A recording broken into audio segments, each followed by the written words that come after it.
नमस्कार, मैं Pulak Bhattacharya, additional commissioner नगर निगम रायपुर। आज मैं आपको मतदान की प्रक्रिया से अवगत कराऊंगा।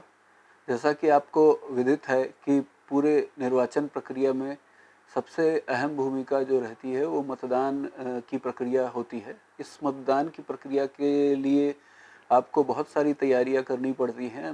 सामग्री प्राप्त करने से लेते हुए अंत में जब आप सामग्री वापस जमा कराने जाएंगे तब तक आपके लिए एक अलग प्रोटोकॉल है। उस पूरे प्रोटोकॉल को आपको पालन करना पड़ेगा।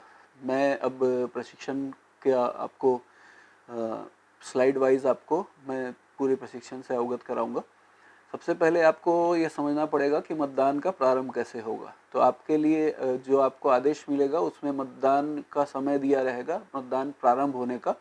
मतदान अपने निर्धारित समय पर ही प्रारंभ होगा। यदि मतदान का प्रारंभ किसी कारणवश निर्धारित समय पर नहीं हो पाता है तो ऐसी स्थिति पे इसके कारण का उल्लेख पीठासीन अधिकारी द्वारा किया जाएगा। यह ध्यान देने योग्य बात है कि कई बार ऐसी परिस्थितियां विद्यमान हो जाती है कि मशीन में कोई खराबी आ जाती है या किसी अन्य प्रकार की कोई समस्या हो जाती है, मॉक पोल समय पर नहीं हो पाता। ऐसी स्थिति पे मतदान जो है अपने निर्धारित समय पर प्रारंभ नहीं हो पाता। इसमें आपको यह हमेशा ध्यान रखना है कि आयोग द्वारा मतदान के प्रारंभ का समय तो बिल्कुल निर्धारित किया गया है, परंतु मतदान के अंत का कोई समय नहीं है। मतदान तब तक जारी रहेगा जब तक कि अंतिम मतदाता अपना वोट डाल न ले। अगर लाइन में कोई 100 मतदाता भी अंत में खड़े हैं तो वो सभी मतदाता अपना वोट डालकर ही जाएंगे। ऐसी स्थिति पे अगर मतदान प्रारंभ में थोड़े देर से प्रारंभ होता है किसी कारणवश, तो ऐसी स्थिति पे हमको किसी प्रकार से घबराना नहीं है कि कोई बड़ी चूक हमसे हो रही है, बल्कि हमको आराम से उस समस्या से डील करना है। और अगर कोई मशीन में कोई खराबी है तो उस मशीन को बदला जाएगा और मशीन को बदलने के बाद में फिर से मतदान प्रारंभ होगा। इसलिए इस बात पे आपको प्रारंभ से ही परेशान नहीं होना है।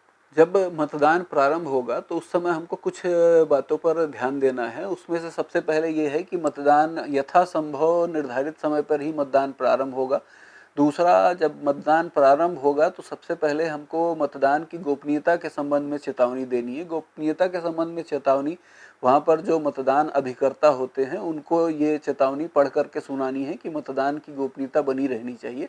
साथ साथ अब हमको अमिट स्याही जो प्रदान की गई है उस अमिट स्याही के संबंध में सावधानी क्या क्या है इसके बारे में हमको पूरी जानकारी होनी चाहिए। देखिए, मतदान के लिए जो मूल बातें हैं जिनके बिना मतदान नहीं हो सकता, उसमें ईवीएम मशीन, अमिट स्याही, मतदाता सूची की चिन्हित प्रति, 17A का रजिस्टर, ये सारी चीज़ें हैं जिनके बिना मतदान नहीं कराया जा सकता है। ऐसी स्थिति पे हमको इनके संबंध में पूर्ण सावधानी बरतनी चाहिए। मतदाता सूची की चिन्हित प्रति को हमको मतदान अभिकर्ताओं को दिखाना है कि मतलब वो संतुष्ट हो जाएं कि उसमें उतने ही पेज हैं जितने पेज का मतदाता सूची आपको दिया गया है। इसके लिए आपको ये ध्यान रखने की ज़रूरत है कि मतदाता सूची में अगर 35 पेज हैं तो उसमें पहले पेज में 1/35, दूसरे पेज में 2/35, तीसरे पेज में 3/35 इस तरह से लिखा हुआ होगा। तो आपको अगर ये ध्यान देना है कि अंतिम नंबर तक सारे पेज लगे हुए हैं कि नहीं, ये आप निश्चिंत हो जाएं। और यही बात आप अपने मतदान अभिकर्ताओं को दिखाकर सुनिश्चित कर लें कि सारे पेज मौजूद हैं। प्रारूप 17A के रजिस्टर जिसमें मतदाताओं की एंट्री की जाती है, उसको भी आपको मतदान अभिकर्ताओं को दिखाया जाना है कि उसमें पहले से कोई एंट्री नहीं है, वो पूर्णतः कोरी रजिस्टर है। इसलिए 17A का रजिस्टर भी मतदान अभिकर्ताओं को दिखाएंगे। इन सब प्रक्रियाओं के बाद ही हम मतदाताओं को मतदान केंद्र में प्रवेश करने देंगे। लेकिन यहाँ ये ध्यान देने योग्य बात है कि इससे पहले भी हमको और कुछ चीज़ें करनी है जिसके बारे में मैं आपको आगे बताऊंगा, जिसमें एक मॉक पोल भी शामिल है, मतदाता ईवीएम मशीन को तैयार किया जाना शामिल है, जिसके बारे में हम प्रशिक्षण के अगले सत्रों में आपको पूरी जानकारी देंगे। मतदान प्रारंभ करने से पहले आपको ये जानना चाहिए कि आपको मतदान केंद्र में क्या करना चाहिए और क्या नहीं करना चाहिए। सबसे पहले जरूरी है कि आप सभी दलों और प्रत्याशियों के साथ समान व्यवहार करें। कोई भी विवादित विषय अगर उत्पन्न होता है तो उस पर त्वरित और निष्पक्ष निर्णय करें। आपकी चतुराई, निष्पक्षता किसी भी प्रकार से मतदान केंद्र में शांति भंग होने से आपका बचाव करेगी। यह ध्यान देना है कि मतदान केंद्र में पुलिस बल रहते हैं बाहर, परंतु हमको ये पूरी कोशिश करनी चाहिए कि ऐसी कोई स्थिति विद्यमान न होने पाए जिसमें पुलिस की मदद लेनी पड़े।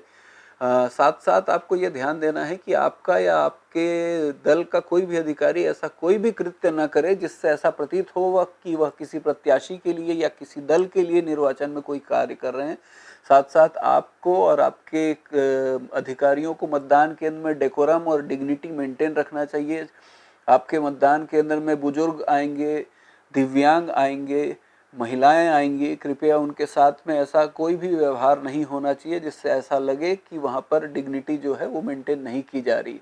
साथ साथ एक विशेष बात ध्यान देंगे कि मतदान केंद्र में अगर वोट देने के लिए कोई ऐसे व्यक्ति आते हैं जो सेलिब्रिटी हों, वीआईपी हों, तो ऐसी स्थिति पे उनके साथ फ़ोटो खिंचवाने का या उनसे हाथ मिलाने का ऐसा कोई भी कार्य हमारे किसी भी मतदान कर्मी को किसी भी हालत में नहीं करना है। सबसे पहले आपको मतदान केंद्र में एक घोषणा होती है जिसको पढ़ करके सुनाना है। ये घोषणा पढ़ने के बाद आपको वहाँ पे जितने भी मतदान अभिकर्ता हैं उनसे के हस्ताक्षर कराने हैं। यहाँ पर आप ध्यान देंगे कि कुछ जरूरी नहीं है कि आपके मतदान केंद्र में मतदान अभिकर्ता आए ही। ऐसा भी हो सकता है कि आपके मतदान केंद्र में कोई भी मतदान अभिकर्ता ना आए, तो वैसी स्थिति पे भी जो मतदान का जो निर्धारित समय है उसी समय पे मतदान प्रारंभ होगा। थोड़ी देर आप इंतजार करेंगे, परंतु उसके उपरांत आप मतदान की प्रक्रिया उनके बिना भी प्रारंभ करेंगे। हो सकता है कोई मतदान अभिकर्ता आपकी घोषणा पे हस्ताक्षर करने से इनकार कर दे, तो ऐसी स्थिति में आपको उनका नाम लिखना है वहां पर और लिखना है कि उन्होंने हस्ताक्षर करने से इनकार किया। इस तरह सबसे पहले आप घोषणा पत्र को पढ़ेंगे, पढ़ करके उसमें मतदान अभिकर्ताओं के हस्ताक्षर करेंगे। यहाँ पर यह ध्यान देना है कि किसी भी हालत में मतदाताओं के हस्ताक्षर इसमें नहीं लेने हैं, सिर्फ मतदान अभिकर्ताओं के हस्ताक्षर यहाँ पर लेने हैं। ये पूरी घोषणा जो है इसके मतदान जब सबसे पहले प्रारंभ होता है तब एक घोषणा भरी जाती है, अगर किसी कारण से मशीन बदली जाती है तब फिर से घोषणा भरी जाती है और अंत में मतदान की समाप्ति के समय फिर से ये घोषणा भरी जाती है। तीनों ही स्थिति पे आपको ये काम पूर्ण करना है और इसको पूर्ण करने के बाद ये एक अहम दस्तावेज है, इसलिए इसका ध्यान रखेंगे कि इसको पूरी तरह से भर कर ही लाएंगे। आपको जब आप घोषणा भरेंगे तो ऐसी स्थिति में आपको प्रारंभ में ही सीक्रेसी ऑफ वोटिंग के बारे में पढ़ करके सुनाना है और सभी को ये बताना है कि मतदान केंद्र में मतदान की गोपनीयता भंग नहीं होनी चाहिए। इसमें आपको ध्यान देना है कि मतदान केंद्र में कोई भी व्यक्ति किसी भी स्थिति पे मोबाइल लेकर के प्रवेश नहीं करेंगे, क्योंकि मोबाइल के द्वारा व्यक्ति ईवीएम मशीन में किसको वोट डाल रहे हैं उसका फोटो खींच सकते हैं। इसलिए सबके मोबाइल किसी भी हालत में दरवाजे के बाहर रखवाए जाएंगे और सबको ये चेतावनी दी जाएगी। बाहर भी जो हमारे गार्ड खड़े रहेंगे वो समय समय पर ये चेतावनी देते रहेंगे कि किसी को भी मोबाइल लेकर के अंदर प्रवेश नहीं करना है। मतदान के समय में एक महत्वपूर्ण है अमिट स्याही। अमिट स्याही के बारे में ध्यान देना है कि उस बहुत सावधानी हमको बरतना है। वैसे आपको अमिट स्याही की 2 बोतलें दी जाएंगी और लेकिन फिर भी आपको ये ध्यान देना है कि किसी भी स्थिति पे अमिट स्याही की बोतल गिरे ना। अगर अमिट स्याही आपकी ख़त्म हो गई तो आपको मतदान रोकना पड़ेगा, क्योंकि अमिट स्याही ही वह स्याही है जिसके द्वारा आप यह श्योर करते हैं कि कोई व्यक्ति आपके यहाँ से मतदान करते हुए जा चुका है। तो अगर अमिट स्याही नहीं लगाएंगे तो कोई व्यक्ति दोबारा भी वोट डालने आ सकता है, इसलिए कृपया अमिट स्याही के बारे में सावधानी रखिए। अमिट स्याही के बारे में आपको मालूम है कि सबसे पहले आपको एक रेत में या फिर मिट्टी से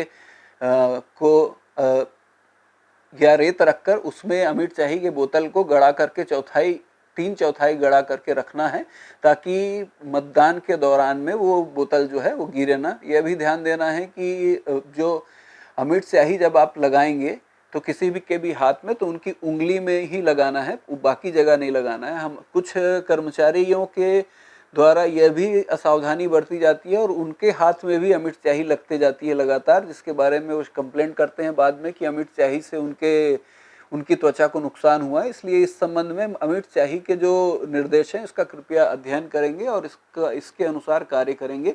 किसी भी स्थिति पे ये ध्यान देंगे कि अमिट स्याही कभी भी मतदान केंद्र में समाप्त न हो। और अगर ऐसी स्थिति विद्यमान होती भी है कि अमिट स्याही की बोतल गिर जाती है या अमिट स्याही की बोतल को कोई उठा करके ले जाता है, तो वैसी स्थिति पे तत्काल आप अपने सेक्टर मजिस्ट्रेट को खबर करेंगे और सेक्टर मजिस्ट्रेट से या सेक्टर अधिकारी से अमिट स्याही तुरंत प्राप्त करेंगे और तुरंत प्राप्त करके मतदान को फिर से प्रारंभ कराएंगे। मतदाता सूची की चिन्हित प्रति मतदान के दौरान सबसे अहम सामग्रियों में से एक है।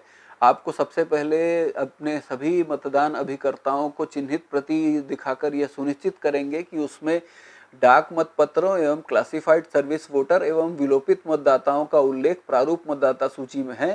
साथ साथ उनको यह भी दिखाएंगे कि समस्त पूरक सूचियां लगी हुई है। मतदाता सूची के हेडर पेज में ही यह लिखा रहता है कि उसमें कितनी पूरक सूचियां लगी हुई है, तो मतदाता सूची में उतनी पूरक सूचियां लगी हुई है कि नहीं, यह आपको अपने मतदान अभिकर्ताओं को दिखाना है और स्वयं भी संतुष्ट होना है।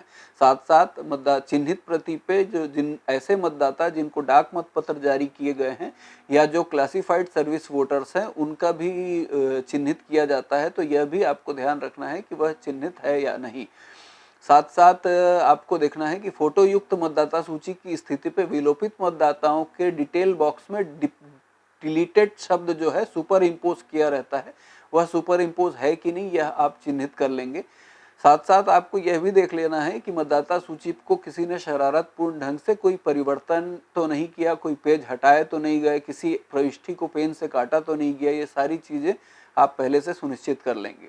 प्रारूप 17A का रजिस्टर जो है उसके बारे में भी आपको प्रारंभ से स्वयं भी संतुष्ट हो जाना है, साथ साथ अपने मतदान अभिकर्ताओं को भी संतुष्ट कर लेना है कि उसमें पूर्व से कोई भी प्रविष्टि नहीं की गई है। 17A का रजिस्टर वह रजिस्टर होता है जिसमें सभी मतदाता जो वोट डालने आते हैं उनकी प्रविष्टि की जाती है, उनके हस्ताक्षर कराए जाते हैं। इसलिए 17A के रजिस्टर के बारे में आप खुद और अपने एजेंटों को यह सुनिश्चित करा दें कि उसमें पहले से कोई एंट्री नहीं की गई है। मतदान केंद्र में प्रवेश के संबंध में भी जो नियम है उसका भी पालन करना चाहिए कि मतदान केंद्र में 2 लाइनें बनाई जानी चाहिए। एक लाइन जिसमें निशक्त, दिव्यांग और ऐसे महिला मतदाताओं को जिनकी गोद में बच्चा हो उनको अलग रखा जाएगा और उनको प्राथमिकता दी जाएगी। फिर से मैं रिपीट कर रहा हूँ, निशक्त मतदाता यानी दिव्यांग मतदाता तथा ऐसे महिला मतदाता जिनकी गोद में बच्चा हो को मतदान हेतु प्राथमिकता दी जाएगी। यह सुनिश्चित करेंगे कि प्राथमिकता देते हुए उन्हें लाइन में इंतजार नहीं कराएंगे और उनको पहले उनको वोट डालने का अवसर देंगे। मूक बधिर मतदाताओं के मतदान हेतु सहायक के लिए प्रावधान है। कृपया इसके संबंध में संपूर्ण निर्देशों का अध्ययन पहले से कर लें। यह ध्यान रखें कि किसी भी हालत में अगर कोई व्यक्ति पूर्णतः मूक बधिर है, पूर्णतः दृष्टिहीन है, तो ऐसी स्थिति पे निश्चित तौर पे वो अपने साथ एक सहायक लेकर के आएंगे, तो किसी भी परिस्थिति पे वो सहायक के साथ ही वोट डालेंगे। अगर वो ऐसा कह रहे हैं कि मैं सहायक के साथ वोट डालूंगा, तो आप उनको किसी भी तरह से ये ना कहें कि ऐसा नहीं है या इस परिस्थिति से बचने की कोशिश ना करें। किसी भी परिस्थिति में पीठासीन अधिकारी या कोई मतदान एजेंट कभी भी किसी भी दृष्टिहीन मतदाता के साथ चेंबर के अंदर में जाकर के नहीं जाएंगे। चेंबर में मतदान प्रकोष्ठ में केवल सहायक जा सकते हैं उनके साथ, इसके अलावा कोई भी मतदान प्रकोष्ठ में प्रवेश नहीं कर सकेंगे। ईवीएम के संबंध में मैं आपको बताने जाऊंगा कि ईवीएम मशीन का आप प्रदर्शन करेंगे। ईवीएम मशीन में जैसा आपको कि मालूम है कि कंट्रोल यूनिट, बैलेट यूनिट और वीवीपैट 3 पार्ट होते हैं ईवीएम मशीन के। आप पूरी मशीन का प्रदर्शन मतदान अभिकर्ताओं को करेंगे। यहाँ पर फिर से मैं एक बात कहूँगा आपको कि मतदान अभिकर्ताओं को ही प्रदर्शन किया जाना है। अगर मतदान अभिकर्ता नहीं है तो इसका यह आशय नहीं है कि हम बाहर से मतदाताओं को जो लाइन में खड़े हैं उनको बुला करके उनके सामने ये सारी प्रक्रियाएं करें। हमको जो भी कार्य करना है मतदान अभिकर्ताओं के सामने करना है। अगर मतदान अभिकर्ता नहीं आते हैं तो हम बिना मतदान अभिकर्ता के भी यह कार्य कर सकते हैं, परंतु किसी भी हालत में मतदाताओं के सामने नहीं करेंगे। हाँ, यह सही है कि अगर प्रत्याशी उपस्थित होते हैं मतदान अभिकर्ता के स्थान पर, प्रत्याशी या उनके इलेक्शन एजेंट, तो उनको हम कक्ष में प्रवेश करने देंगे। हम ईवीएम मशीन का प्रदर्शन करेंगे, मतदाता सूची की चिन्हित प्रति और मतदाता रजिस्टर का प्रदर्शन करेंगे। मतदान केंद्र में उपस्थित जितने भी एजेंट हैं उनको हम ग्रीन पेपर सील के बारे में आपको मालूम है कि ईवीएम मशीन में हम ग्रीन पेपर सील लगाते हैं, ग्रीन पेपर सील पे हस्ताक्षर कराएंगे, साथ साथ उन्हें ग्रीन पेपर सील के क्रमांक जो है उसको नोट करने का अवसर देंगे।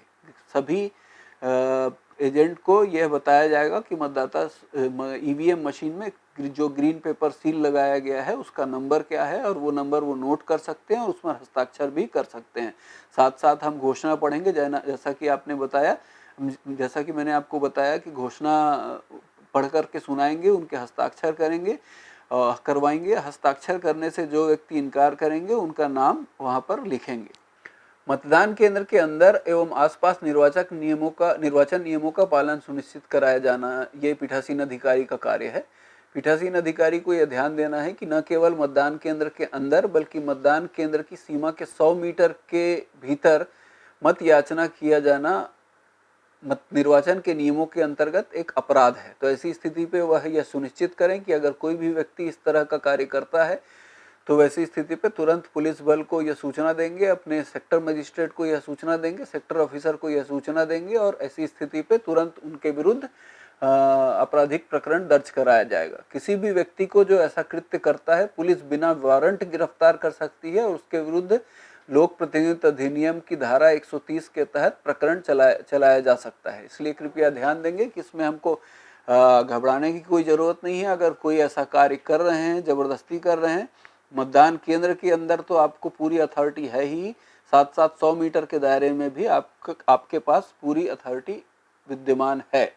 मतदान केंद्र की सीमा के 100 मीटर के दायरे के बारे में मैंने आपको बताया, परंतु प्रत्याशी को मतदान केंद्र से 200 मीटर दूर पर ऐसे बूथ बनाने की छूट है जिसमें वो मतदाताओं के सूची को यह मदद देने के लिए बैठ सके कि उनके नाम मतदाता सूची में कहां पर हैं। इसलिए कृपया ध्यान देंगे कि कोई भी प्रत्याशी मतदान केंद्र से 200 मीटर की दूरी पर एक टेबल और 2 चेयर अपने एजेंट और कार्यकर्ता के लिए, जो मतदाताओं को अशासकीय पहचान पर्ची उपलब्ध कराने के लिए बना सकेंगे। इस हेतु एक तारपोलिन का टुकड़ा या छाते का प्रयोग छाया के लिए किया जा सकता है। ध्यान देंगे, सामान्यतः बड़े बड़े टेंट लगा दिए जाते हैं और बहुत सारी कुर्सियां टेबल लगा दी जाती हैं। ये जो दौर है, कोविड का दौर है, तो इसमें सोशल डिस्टेंसिंग का पालन करना है। तो यहाँ पर ध्यान देंगे कि किसी भी स्थिति पे भीड़ भाड़ जमा ना हो और जो नियम है उसका ही पालन हो। मैं चूँकि पहले से भी मतदाताओं के पास में शासकीय मतदाता पर्ची मौजूद है, इसलिए यहाँ पर उतनी भीड़ नहीं होनी चाहिए। यदि इन नियमों का किसी के द्वारा उल्लंघन किया जाता है तो इसकी सूचना भी सेक्टर मजिस्ट्रेट को दे दी जाएगी। सेक्टर मजिस्ट्रेट इसमें कार्रवाई करेंगे। एक बात ध्यान रखेंगे कि मतदान केंद्र के बाहर अगर किसी प्रकार की समस्या हो रही है तो यथासंभव सेक्टर मजिस्ट्रेट को सूचना दें और सेक्टर मजिस्ट्रेट को ही उससे डील करने दें, क्योंकि अगर आप मतदान केंद्र छोड़ करके बाहर चले जाएंगे तो अंदर मतदान की प्रक्रिया प्रभावित हो सकती है। मतदान केंद्र के अंदर भी अगर कोई व्यक्ति ऐसा कोई कृत्य करता है जिससे मतदान की प्रक्रिया में बाधा पहुंचती है या ऐसा कोई विशृंखल आचरण करता है जो आपको लगता है कि वह निर्वाचन की प्रक्रिया के विपरीत है, तो ऐसी स्थिति पे आप उस व्यक्ति को मतदान केंद्र से हटा सकते हैं। आगे चलकर मैं आपको बताऊंगा कि अगर कोई व्यक्ति वोट डालने के दौरान भी इस तरह का कृत्य करता है तो उसको वोट डालने से भी आप मना कर सकते हैं कि और उसको कक्ष से बाहर निकाल सकते हैं, परंतु यथासंभव ऐसी घटनाएं नहीं होनी चाहिए। आपको समझा करके लोगों को बताना है कि आप इस तरह का आचरण न करें और केवल वोट डालें। यहाँ पर निर्धारित क्षेत्र या दूरी के अंदर में लाउड स्पीकर के उपयोग पर रोक लगाना की कार्रवाई भी आपको ध्यान देनी है कि कोई भी व्यक्ति लाउड स्पीकर लगाकर चुनाव प्रचार नहीं कर सकता, क्योंकि प्रचार पर रोक लग चुकी होती है। तो ऐसी स्थिति पर लाउड स्पीकर अगर लगेगा तो सेक्टर मजिस्ट्रेट के द्वारा कार्रवाई की जाएगी। मैंने आपको बताया कि मतदान कार्य में अगर कोई विघ्न डालते हैं तो ऐसे व्यक्तियों को तुरंत हटाया जा सकता है। ऐसे व्यक्ति को पुलिस तत्काल गिरफ्तार कर सकती है। ईवीएम मशीन की सुरक्षा एक बहुत महत्वपूर्ण पहलू है। हमको यह देखना है कि अगर कोई भी व्यक्ति मतदान मशीन को हटाने की कोशिश करता है, मतदान मशीन के साथ छेड़छाड़ करने की कोशिश करता है, तो ऐसी स्थिति पे यह एक प्रकार का कॉग्निजेबल ऑफेंस, संज्ञेय अपराध है, जिसकी सजा 1 वर्ष तक की है या 500 रुपये जुर्माना है या फिर दोनों ही सज़ा मिल सकती है। तो ऐसी स्थिति पे ईवीएम मशीन के साथ अगर कोई छेड़छाड़ करता है तो इसकी रिपोर्ट आपको तुरंत वहाँ जो बाहर पुलिस बल आपको मिला हुआ है उनको करनी है, साथ साथ सेक्टर मजिस्ट्रेट को भी सूचना देनी है ताकि अतिरिक्त बल भी वहाँ पर लाया जाए और उसके विरुद्ध कठोर कार्रवाई की जा सके। हमको यह भी ध्यान देना है कि न केवल बाहरी लोगों का बल्कि मतदान अधिकारी भी शासकीय कार्य की अवज्ञा नहीं कर सकेंगे। जो आपके साथ में पीठासीन अधिकारी और उनके साथ मतदान अधिकारी क्रमांक 1, 2, 3 बाहर जो आपको पुलिस बल मिला हुआ है, जो आपको स्पेशल पुलिस ऑफिसर मिले हुए हैं, इनके द्वारा भी ऐसा कोई कृत्य करना जो शासकीय कार्य की अवज्ञा हो तो वैसी स्थिति पे यह एक संज्ञेय अपराध होगा।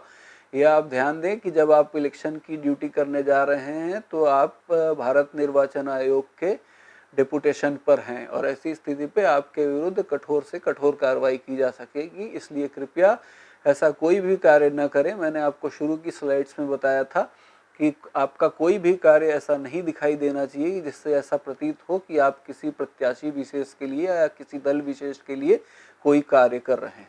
मतदान केंद्र में प्रवेश कौन कर सकते हैं, इसके बारे में आपको स्पष्ट होना चाहिए कि सबसे पहले सभी मतदान अधिकारी कर्मचारी जिसमें आप और आपके साथी शामिल हैं, इसके अलावा सभी प्रत्याशी मतदान केंद्र में प्रवेश कर सकते हैं। उनके निर्वाचन अभिकर्ता प्रवेश कर सकते हैं। यह ध्यान देंगे कि किसी भी प्रत्याशी का केवल एक निर्वाचन अभिकर्ता हो सकता है जो मतदान केंद्र में प्रवेश कर सकता है और साथ साथ एक मतदान अभिकर्ता कक्ष में प्रवेश कर सकता है। यह ध्यान देंगे कि मतदान अभिकर्ता जो है उसके सब्स्टिट्यूट हो सकते हैं। तो अगर एक मतदान अभिकर्ता का सब्स्टिट्यूट भी है तो ऐसी स्थिति में पहला मतदान अभिकर्ता कक्ष से बाहर जाएगा तभी उसका सब्स्टिट्यूट कक्ष के अंदर प्रवेश करेगा। और जब कक्ष से बाहर जाएगा पहला मतदान अभिकर्ता तो पहले वह मतदाता सूची की प्रति जिस पर वह कार्य कर रहा है उसको जमा कराएगा और जमा कराने के बाद दूसरा मतदान अभिकर्ता अंदर आएगा और वह अपना कार्य शुरू करेगा। साथ साथ निर्वाचन आयोग द्वारा अधिकृत वह व्यक्ति और मीडिया कर्मी जिनके पास प्राधिकार पत्र हो वे प्रवेश कर सकते हैं। ध्यान देंगे, ऐसे मीडिया कर्मी जिनके पास प्राधिकार पत्र हो केवल वही प्रवेश कर सकते हैं। अन्य मीडिया कर्मी मतदान केंद्र के अंदर प्रवेश नहीं कर सकते। शासकीय सेवा में लोक सेवक जो हैं वो प्रवेश कर सकते हैं, परंतु फिर से स्पष्ट करूंगा कि ऐसे लोक सेवक जो निर्वाचन कार्य में संलग्न किए गए हैं केवल वही प्रवेश कर सकते हैं। आपके उस कंस्टिट्यूएंसी में निवास करने वाले अन्य लोक सेवक जिनके पास निर्वाचन के कार्य का कोई अधिकार नहीं है वे किसी भी हालत में मतदान केंद्र में प्रवेश नहीं कर सकते। एक व्यक्ति जो दृष्टिबाधित या अशक्त मतदाता है जो स्वयं होकर के वोट नहीं डाल सकता वह अपनी सहायता के लिए एक व्यक्ति को लेकर के मतदान केंद्र में प्रवेश कर सकते हैं। अतः सहायक मतदान केंद्र में प्रवेश कर सकता है। यह ध्यान देंगे कि पुलिस जो है तब तक मतदान केंद्र में प्रवेश नहीं कर सकती जब तक उनको आप इस कार्य के लिए अंदर आने नहीं बुलाएंगे। मतदान केंद्र के पास हथियार लेकर जाना प्रतिबंधित होगा। यह ध्यान दें कि जब तक किसी को यह अधिकृत न किया जाए तब तक कोई भी व्यक्ति मतदान केंद्र के पास हथियार लेकर के नहीं जा सकते। जो हमारे पुलिस के अधिकारी हैं अगर उनकी नियुक्ति की गई है तो ऐसी स्थिति पे वो मतदान केंद्र के समीप जो है अपने हथियार लेकर के जा सकते हैं, परंतु अन्य कोई भी व्यक्ति हथियार लेकर के जाएंगे तो इस पर 2 वर्ष की सजा एवं जुर्माने का प्रावधान है। ये काफ़ी पुराना नियम है कि मतदान केंद्र के भीतर mobile phone, cordless phone, wireless set आदि का फ़ोन प्रयोग प्रतिबंधित होगा। कोई भी व्यक्ति cellular phone, cordless phone, wireless set अंदर नहीं ले जा सकेंगे। 100 मीटर की सीमा के अंदर भी कोई व्यक्ति मोबाइल नहीं ले जा सकेंगे। यहाँ यह ध्यान देने योग्य है कि अब ऐसे बहुत सारे ऐप भारत निर्वाचन आयोग की तरफ से चलाए जाते हैं जिसमें पीठासीन अधिकारी को प्रविष्टि करनी होती है। इसलिए पीठासीन अधिकारी को अब यह छूट दी गई है कि वो मतदान केंद्र के अंदर मोबाइल ले जा सकते हैं, लेकिन वो किसी भी हालत में कंपार्टमेंट के अंदर मोबाइल लेकर के नहीं जाएंगे और केवल अपने शासकीय कार्य जो निर्वाचन संबंधी है वो मोबाइल से करेंगे। उनके अलावा कोई भी व्यक्ति मोबाइल फ़ोन 100 मीटर के दायरे में नहीं ले जा सकेंगे। अब मैं सभी मतदान जो हमारे कर्मचारी हैं उनके कार्यों के बारे में आपको बताने जाऊंगा। सबसे पहले आपको ये मालूम है कि पीठासीन अधिकारी के साथ साथ 3 मतदान अधिकारी दिए जाते हैं, जिन्हें हम प्रथम मतदान अधिकारी, द्वितीय मतदान अधिकारी और तृतीय मतदान अधिकारी कहते हैं। प्रथम मतदान अधिकारी जो हैं वो मतदाता सूची की चिन्हांकित प्रति के प्रभारी होते हैं। उनका कार्य मतदाता की पहचान करना होता है और चैलेंज वोटर से संबंधित होता है, इसलिए इनका कार्य काफ़ी कम है परंतु काफ़ी महत्वपूर्ण है। जब भी कोई व्यक्ति वोट डालने के लिए आता है तो मतदान अधिकारी क्रमांक 1 को उसका नाम जोर से पढ़ना है और जो सिटिंग अरेंजमेंट होगा मतदान कक्ष में, वो सिटिंग अरेंजमेंट इस तरह का होता है कि जो मतदान अभिकर्ता हैं वो मतदान अधिकारी क्रमांक 1 के पीछे बैठेंगे, ताकि वो जो भी व्यक्ति वोट डालने आता है उसका चेहरा देख सके, और चेहरा देखने के बाद में अगर उनको लगे कि यह व्यक्ति जो वोट डालने आया है वह व्यक्ति नहीं है जिसके नाम से वोट डालने आया है, तो वो उसको चुनौती दे सकेंगे। लेकिन ये ध्यान देने योग्य की बात है कि किन बिंदुओं पे चुनौती को ध्यान नहीं देना है। अगर उसके नाम में किसी प्रकार का कोई क्लरिकल मिस्टेक है या ईपिक कार्ड में दर्ज पते के संबंध में कोई विसंगति है, तो ऐसी स्थिति पे ये ऐसी त्रुटियों के आधार पे कोई चैलेंज नहीं किया जा सकेगा, इसको अनदेखा किया जाएगा। यह ध्यान देना बात है कि यदि किसी मतदाता को किसी अन्य विधानसभा क्षेत्र के निर्वाचक रजिस्ट्रीकरण अधिकारी द्वारा फोटो आइडेंटिटी कार्ड दिया गया है तो वह कार्ड भी मतदान केंद्र में मान्य होगा। यह जरूरी नहीं है कि जब कोई व्यक्ति वोट डालने आए तो उसके पास उसी विधानसभा का वोटर आइडेंटिटी कार्ड हो। इसलिए कृपया ध्यान देंगे कि जब चैलेंज किए जाते हैं तो इन छोटी बातों को इग्नोर करना है, क्योंकि अगर ये पुष्टि हो रही है कि वह व्यक्ति वही मतदाता है तो ऐसी स्थिति पर निश्चित रूप से वह वोट डालने का अधिकार रखता है। पीठासीन अधिकारी को यह ध्यान देना है कि उनको एक ASD लिस्ट दी जाएगी जो अनुपस्थित, स्थानांतरित या मृत मतदाताओं की सूची होगी। ASD लिस्ट सामान्यतः BLO द्वारा बनाई जाती है। वो जब चुनाव के मतदान के कुछ दिन पहले पूरे क्षेत्र में भ्रमण करते हैं और अपने बूथ एरिया में यह भ्रमण करने के बाद ऐसे मतदाताओं की एक सूची बनाते हैं जो वर्तमान में वहाँ पर निवासरत नहीं है या स्थानांतरित हो चुके हैं या मृत हो चुके हैं। ऐसी एक सूची बना करके पीठासीन अधिकारी को दी जाएगी। पीठासीन अधिकारी को यह सूची अपने पास रखना है तथा मतदान अधिकारी क्रमांक 1 को पेंसिल से हल्के डॉट बना लेना है ऐसे मतदाताओं के नाम के आगे। अगर इनमें से कोई भी मतदाता वोट डालने के लिए आता है तो मतदान अधिकारी क्रमांक 1 को तत्काल सतर्क हो जाना है और सतर्क होकर के उनसे पूछना है कि आपका नाम ASD लिस्ट में है।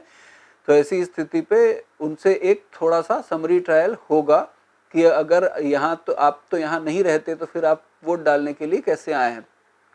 लेकिन ये ध्यान देना है कि ASD लिस्ट में अगर किसी का नाम है, इसका यह आशय नहीं है कि उसे वोट डालने नहीं दिया जाएगा। उनको वोट डालने का पूर्ण अधिकार है, परंतु उनको एक घोषणा पत्र भरना पड़ेगा। और उस घोषणा पत्र को भरने के बाद भी अगर वो कहते हैं कि मैं वही व्यक्ति हूँ तो वैसी स्थिति पे वोट डाल सकेंगे। साथ साथ यहाँ पे ये भी ध्यान देना है कि जब ASD लिस्ट की कोई बात आती है तो निश्चित रूप से उसमें चैलेंज की संभावना बढ़ जाती है। मैं चैलेंज वोट के बारे में आगे चल के आपको बताऊंगा, तब पूरी प्रक्रिया चैलेंज वोट की आपको विस्तार से अवगत कराऊंगा। चैलेंज वोट के बारे में मैं आपको जानकारी दे रहा हूँ। चैलेंज वोट वह वोट है कि अगर कोई व्यक्ति वोट डालने आता है और उसके बारे में कोई अभिकर्ता चैलेंज करता है। यहाँ यह ध्यान देने योग्य बात है कि अगर कोई व्यक्ति सामान्य तौर पे वोट डालने आता है और कोई एजेंट कहते हैं कि यह वो व्यक्ति नहीं है, ऐसी स्थिति पे उससे तत्काल मतदान अधिकारी क्रमांक यह पूछेंगे कि ये आपके ऊपर यह चैलेंज किया जा रहा है कि आप वह व्यक्ति नहीं है। और ऐसी स्थिति पे अगर वह व्यक्ति तुरंत मतदान केंद्र से चला जाता है कि यह मानते हुए कि वह गलत ढंग से कक्ष में प्रवेश किया है, तो ऐसी स्थिति पे वो बात वहीं पे समाप्त हो जाती है। क्योंकि मतदान की प्रक्रिया तेज चलने के लिए यह जरूरी है कि हम इस तरह की घटनाओं को थोड़ा इग्नोर भी करें। परंतु अगर वह व्यक्ति कहता है कि मैं वही व्यक्ति हूँ, ये चैलेंज इनका गलत है, तो ऐसी स्थिति पे हम फिर चैलेंज वोट की पूरी प्रक्रिया में आएंगे। और चैलेंज वोट में हम उस अभिकर्ता को यह कहेंगे कि आप क्या अब ऑफिशियली चैलेंज करने को तैयार हैं। तो अगर वह ऑफिशियली चैलेंज करने को तैयार हैं तो वह उस एजेंट को 2 रुपए की राशि आपके पास चैलेंज के लिए जमा करानी पड़ेगी। 2 रुपए की राशि, फिर से मैं रिपीट कर रहा हूँ कि 2 रुपए की राशि आपके पास जमा करानी पड़ेगी। यहाँ यह ध्यान दें, जब चैलेंज वोट की प्रक्रिया आ जाती है तब प्रारंभिक रूप से अगर चैलेंज का मामला सॉल्व हो जाता है तो वो मतदान अधिकारी क्रमांक 1 के पास ही हो जाए। अगर प्रारंभिक तौर पे यह सॉल्व नहीं हो रहा है तो ऐसी स्थिति पे मतदान की प्रक्रिया न रुके, इसके लिए तुरंत मतदान अधिकारी को यह मामला पीठासीन अधिकारी की ओर आगे बढ़ा देना चाहिए और पीठासीन अधिकारी को चैलेंज वोट की पूरी प्रक्रिया पर अपना कार्य करना चाहिए, ताकि बाकी लोग जो लाइन में खड़े हैं वो लोग लगातार वोट डाल सकें। यहाँ यह ध्यान देंगे कि अब अगर पीठासीन अधिकारी के पास 2 रुपए की राशि जमा कर दी जाएगी तो एक रसीद काट करके उनको दिया जाएगा कि 2 रुपए की राशि दी गई। इसके पश्चात आपको फिर से एक समरी ट्रायल वहाँ पर करना पड़ेगा। ये जो रसीद की जो प्रति है यह मैं आपको यहाँ पर दिखा रहा हूँ। इसमें इस में आपको 2 रुपए की रसीद उनको काट करके देनी पड़ेगी। अगर कोई 2 रुपए की राशि जमा करने से मना करते हैं तो ऐसी स्थिति पे चैलेंज वोट के संबंध में आगे और कोई कार्रवाई नहीं की जाएगी और वह व्यक्ति वोट डाल सकेंगे। जब 2 रुपए की राशि जमा हो गई तब पीठासीन अधिकारी सबसे पहले संबंधित मतदाता को इस बात से अवगत कराएंगे कि छद्म विरूपण के संबंध में सजा के क्या प्रावधान है। फिर उसका नाम और पता चैलेंज मतदाताओं की सूची में दर्ज किया जाएगा। इसके पश्चात उसे हस्ताक्षर या अंगूठा लगाने को कहा जाएगा। यदि वह ऐसा करने से इनकार करता है तो उसे वोट डालने नहीं दिया जाएगा। फिर से ध्यान देंगे, प्रारूप 14 जो है उस पर हस्ताक्षर, नाम पता दर्ज करके हस्ताक्षर कराया जाएगा और हस्ताक्षर करने के बाद में अगर वो कहते हैं कि मैं हस्ताक्षर नहीं करूंगा तो उनको वोट डालने के लिए नहीं दिया जाएगा। अब ये ध्यान देने की बात है कि आगे की प्रक्रिया क्या होगी। आगे की प्रक्रिया के बारे में आप ध्यान दें कि सबसे पहले बर्डन ऑफ प्रूफ आपत्तिकर्ता का है, अर्थात जिस एजेंट ने आपत्ति की है, चैलेंज किया है, 2 रुपए की राशि जमा की है, उसको यह सबूत प्रस्तुत करने को कहा जाएगा कि यह व्यक्ति वह मतदाता नहीं है। अर्थात वह व्यक्ति प्रारंभिक सबूत प्रस्तुत कर देगा कि यह व्यक्ति, इसकी जो व्यक्ति वोट डालने, जिस नाम के व्यक्ति का वोट डालने यह व्यक्ति आए हैं उनकी तो मृत्यु हो चुकी है या उनका ट्रांसफ़र हो चुका है, वह पहले गांव में रहते थे, अब तो यहाँ रहते ही नहीं हैं। इस तरह की बातें अगर वो सबूत प्रस्तुत कर देंगे तो फिर हम आगे बढ़ेंगे। अगर वो कोई सबूत प्रस्तुत करने में असफल रहते हैं तो उनका चैलेंज अस्वीकार कर दिया जाएगा। यदि प्रथम दृष्टया यह सबूत प्रस्तुत कर देते हैं तो ऐसी स्थिति पे अब मतदाता जो वोट डालने के लिए आया है उसके ऊपर भार होगा कि वह साबित करे कि वह वास्तविक मतदाता है। यदि वह मतदाता यह साबित कर देता है कि वह वास्तविक मतदाता है तो ऐसी स्थिति में उसे वोट डालने दिया जाएगा। यदि वह ऐसा करने में असफल रहता है तो चैलेंज स्वीकार माना जाएगा। यहाँ यह ध्यान देना योग्य है कि आपको भी इसमें आप भी पूछ सकते हैं उस व्यक्ति से कि अगर कोई व्यक्ति, गलत व्यक्ति वोट डालने आता है तो निश्चित तौर से जब आप प्रारंभिक पूछताछ करेंगे उससे पूछेंगे कि आपका नाम क्या है, आपके पिता का नाम क्या है, आपके परिवार में और कौन कौन से सदस्य हैं। सामान्यतः ये देखने में आया है व्यवहारिक तौर पर कि कोई व्यक्ति सिर्फ इतना जानता है कि यह व्यक्ति अब गांव में नहीं रहता, इसलिए उसके बदले वोट डालने के लिए आ जाता है, लेकिन उसको उस व्यक्ति का जो गांव में नहीं रहता उसके सारे परिजनों के जो वोटर लिस्ट में जिनके नाम हैं उसके बारे में सारी जानकारी नहीं होगी कि उस वोटर की पत्नी का नाम क्या है, उसके पिता का नाम क्या है, उसके चाचा का नाम क्या है। तो जब ये सारी पूछताछ शुरू होगी तो वैसी स्थिति पे वो व्यक्ति निश्चित रूप से, अगर गलत व्यक्ति होगा तो वो ये बता देगा कि नहीं, मैं गलती से यहाँ पर किसी के बहकावे में यहाँ पर आ गया हूँ या मैं किसी पार्टी विशेष के लिए वोट डालने के लिए यहाँ आ गया हूँ, मैं अपनी गलती स्वीकार करता हूँ। तो ऐसी स्थिति पे चैलेंज एक्सेप्ट माना जाएगा और चैलेंज स्वीकार होगा और चैलेंज स्वीकार होने पर उसको वोट डालने से का अधिकार नहीं रहेगा और उसको हम वोट डालने नहीं देंगे। और साथ साथ इसके संबंध में आपको ये ध्यान देना है कि ग्रामीणों की भी मदद ली जा सकती है। अब ग्रामीण अंचल है तो गांव में ग्रामीण जो बाहर लाइन में खड़े हैं वो लोग भी बता सकते हैं आसानी से कि यह व्यक्ति वह है कि नहीं। चैलेंज मौखिक शपथ भी कराया जा सकता है कि मैं वह व्यक्ति हूँ। ये सारी चीज़ें पीठासीन अधिकारी के ऊपर डिपेंड करता है। इसके बाद अगर यह सही पाया जाता है कि वह व्यक्ति वही मतदाता है तो ऐसी स्थिति पे चैलेंज अस्वीकार किया जाएगा और उस व्यक्ति को वोट डालने दिया जाएगा। और अगर यह पाया जाता है कि चैलेंज सही है तो वैसी स्थिति पे 2 रुपए की राशि वापस की जाएगी और 2 रुपए की राशि वापस करते हुए एक एसएचओ के नाम से एक पत्र जो है, जो पुलिस ऑफिसर हैं वहाँ के थाना प्रभारी उस क्षेत्र के, उनके नाम से एक पत्र जारी करते हुए बाहर जो सुरक्षा गार्ड आपको दिया गया है उनको यह व्यक्ति जो छद्म विरूपण करते हुए आपके यहाँ वोट डालने आया है उसके सुपुर्द कर दिया जाएगा। यहाँ यह ध्यान देने की बात है कि आपको उस व्यक्ति को बैठा करके नहीं रखना है मतदान केंद्र के अंदर। आप जो बाहर सुरक्षाकर्मी आपके पास मौजूद है उनके पास उनको सुपुर्द कर देंगे और एक पत्र जारी कर देंगे ताकि उस पर बाद में कार्रवाई की जा सके। कई बार ये स्थिति विद्यमान हो जाती है कि मतदान के दौरान कोई ऐसा व्यक्ति आ जाता है जिसको देख करके ही लगता है कि उसकी आयु 18 वर्ष से काफ़ी कम है, लेकिन मतदाता सूची में उसका नाम है, परंतु दिखाई वह दे रहा है कि वह 14-15 वर्ष से अधिक आयु का नहीं है। तो ऐसी स्थिति पर सबसे पहले उसको अवगत कराएंगे कि झूठी घोषणा के संबंध में दंडिक प्रावधान क्या क्या है। तत्पश्चात उसको आप बताएंगे कि भाई आपकी जो उम्र है इतनी तो नहीं लग रही है, क्या मतदाता सूची में आपका नाम गलत ढंग से जुड़वाया गया है। अगर वह यह मान लेते हैं कि हाँ उनकी आयु 18 वर्ष से कम है तो ऐसी स्थिति पे वो वहाँ से चले जाएंगे, वोट नहीं डालेंगे।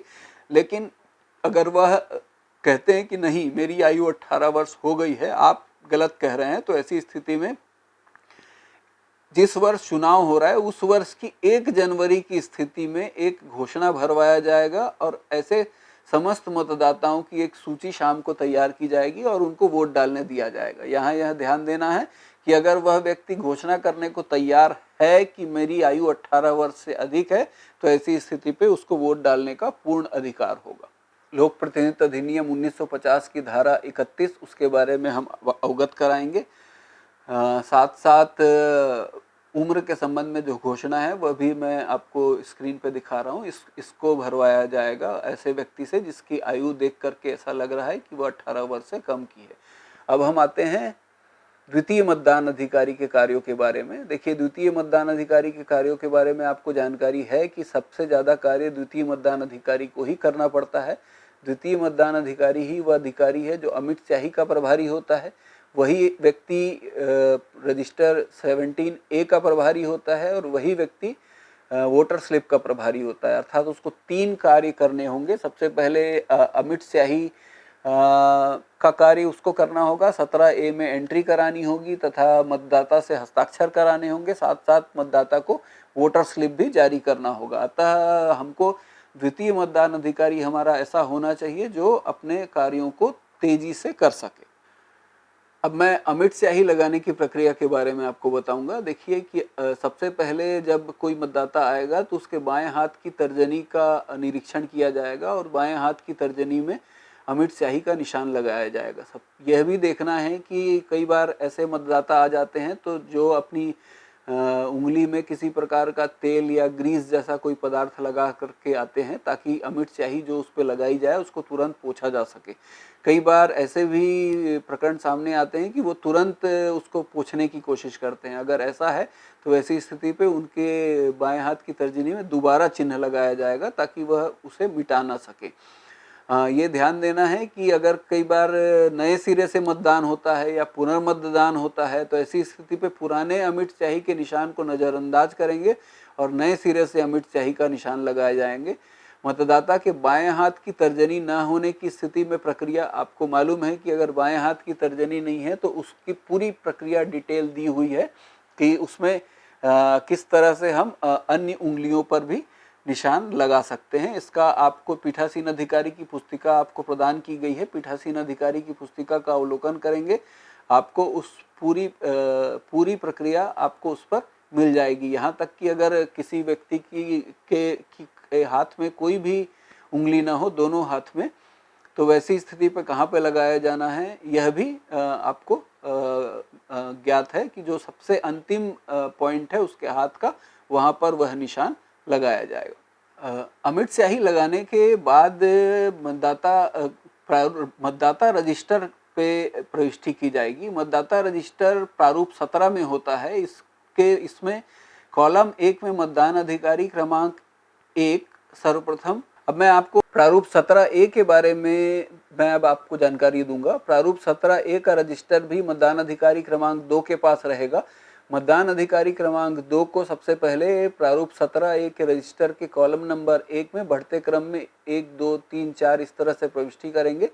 उपरोक्त रजिस्टर के कॉलम नंबर 2 में मतदान अधिकारी क्रमांक 2 जो है वो मतदाता सूची का क्रमांक दर्ज करेंगे। अगर कोई मतदाता सबसे पहले नंबर पे आता है लेकिन उसका जो मतदाता सूची में अगर उसका क्रमांक 477 है तो ऐसी स्थिति पे उसका नाम क्रमांक कॉलम 1 में 1 लिखा जाएगा क्रमांक, उसके बाद 2 नंबर पे 477 लिखा जाएगा और फिर उपरोक्त रजिस्टर में मतदाता के हस्ताक्षर या अंगूठा निशान लिए जाएंगे। यहाँ पर यह ध्यान देने की बात है, यह मतदाता 17A मतदाता रजिस्टर का प्रारूप है जिसमें पहले नंबर पे सीरियल नंबर है, दूसरे नंबर पे इलेक्टोरल रोल नंबर है और तीसरे नंबर पे सिग्नेचर थंब इम्प्रेशन ऑफ इलेक्टर है। यहाँ यह ध्यान देने की बात है शिक्षित मतदाताओं के लिए और जो ऐसे व्यक्ति जो हस्ताक्षर करना नहीं जानते उसके लिए प्रक्रिया में थोड़ा अंतर है। शिक्षित मतदाताओं को यह हम बताया जाना है कि उसे अपना नाम पूरा नाम लिखकर हस्ताक्षर करना है। यह ध्यान देंगे, फिर से मैं रिपीट कर रहा हूँ, कोई भी व्यक्ति अगर वोट डालने आता है तो केवल वह जो इनिशियल साइन करते हैं ऐसा साइन करने से नहीं होगा, उनको अपना पूरा नाम लिखना होगा।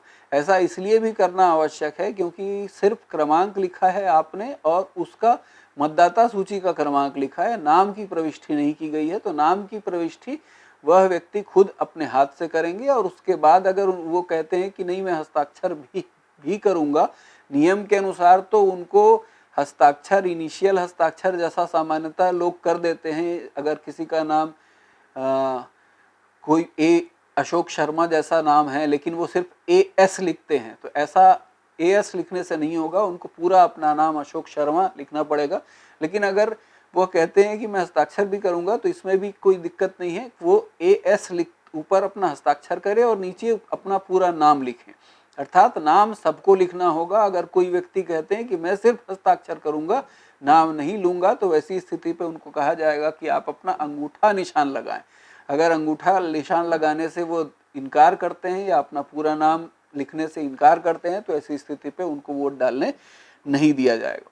अब अगर अशिक्षित मतदाता हैं वैसी स्थिति पे क्या करेंगे, हस्ताक्षर करने में अगर कोई असमर्थ है तो बाएं हाथ के अंगूठे का निशान लगाया जाएगा। अगर बाएं हाथ में अंगूठा ना हो तो दाहिने हाथ के अंगूठे का निशान लगाया जाएगा। अगर दोनों हाथ में कोई अंगूठा ना हो तो बाएं हाथ की तर्जनी से प्रारंभ करते हुए किसी उंगली का निशान लिया जाएगा और बाएं हाथ में उंगली ना हो तो दाएं हाथ की तर्जनी से प्रारंभ करते हुए किसी उंगली का निशान लिया जाएगा। और अगर कोई उंगली ना हो तो ऐसी स्थिति पे निश्चित रूप से आपको मालूम है कि अगर किसी व्यक्ति के दोनों हाथों में कोई उंगली नहीं है तो ऐसी स्थिति पे उनको EVM मशीन में भी वोट डालने के लिए किसी मत सहचर की आवश्यकता होगी, तो निश्चित रूप से फिर ऐसी स्थिति पे मतदाता सहचर की सहायता लेंगे वो व्यक्ति। तो ध्यान देंगे कि हमको ऐसे अशिक्षित मतदाता जो हस्ताक्षर करने में या नाम लिखने में असमर्थ है उनके अंगूठे के निशान लिए जाएंगे और अंगूठे के निशान की जो प्रक्रिया है वो पूरी प्रक्रिया से आपको अवगत होना है।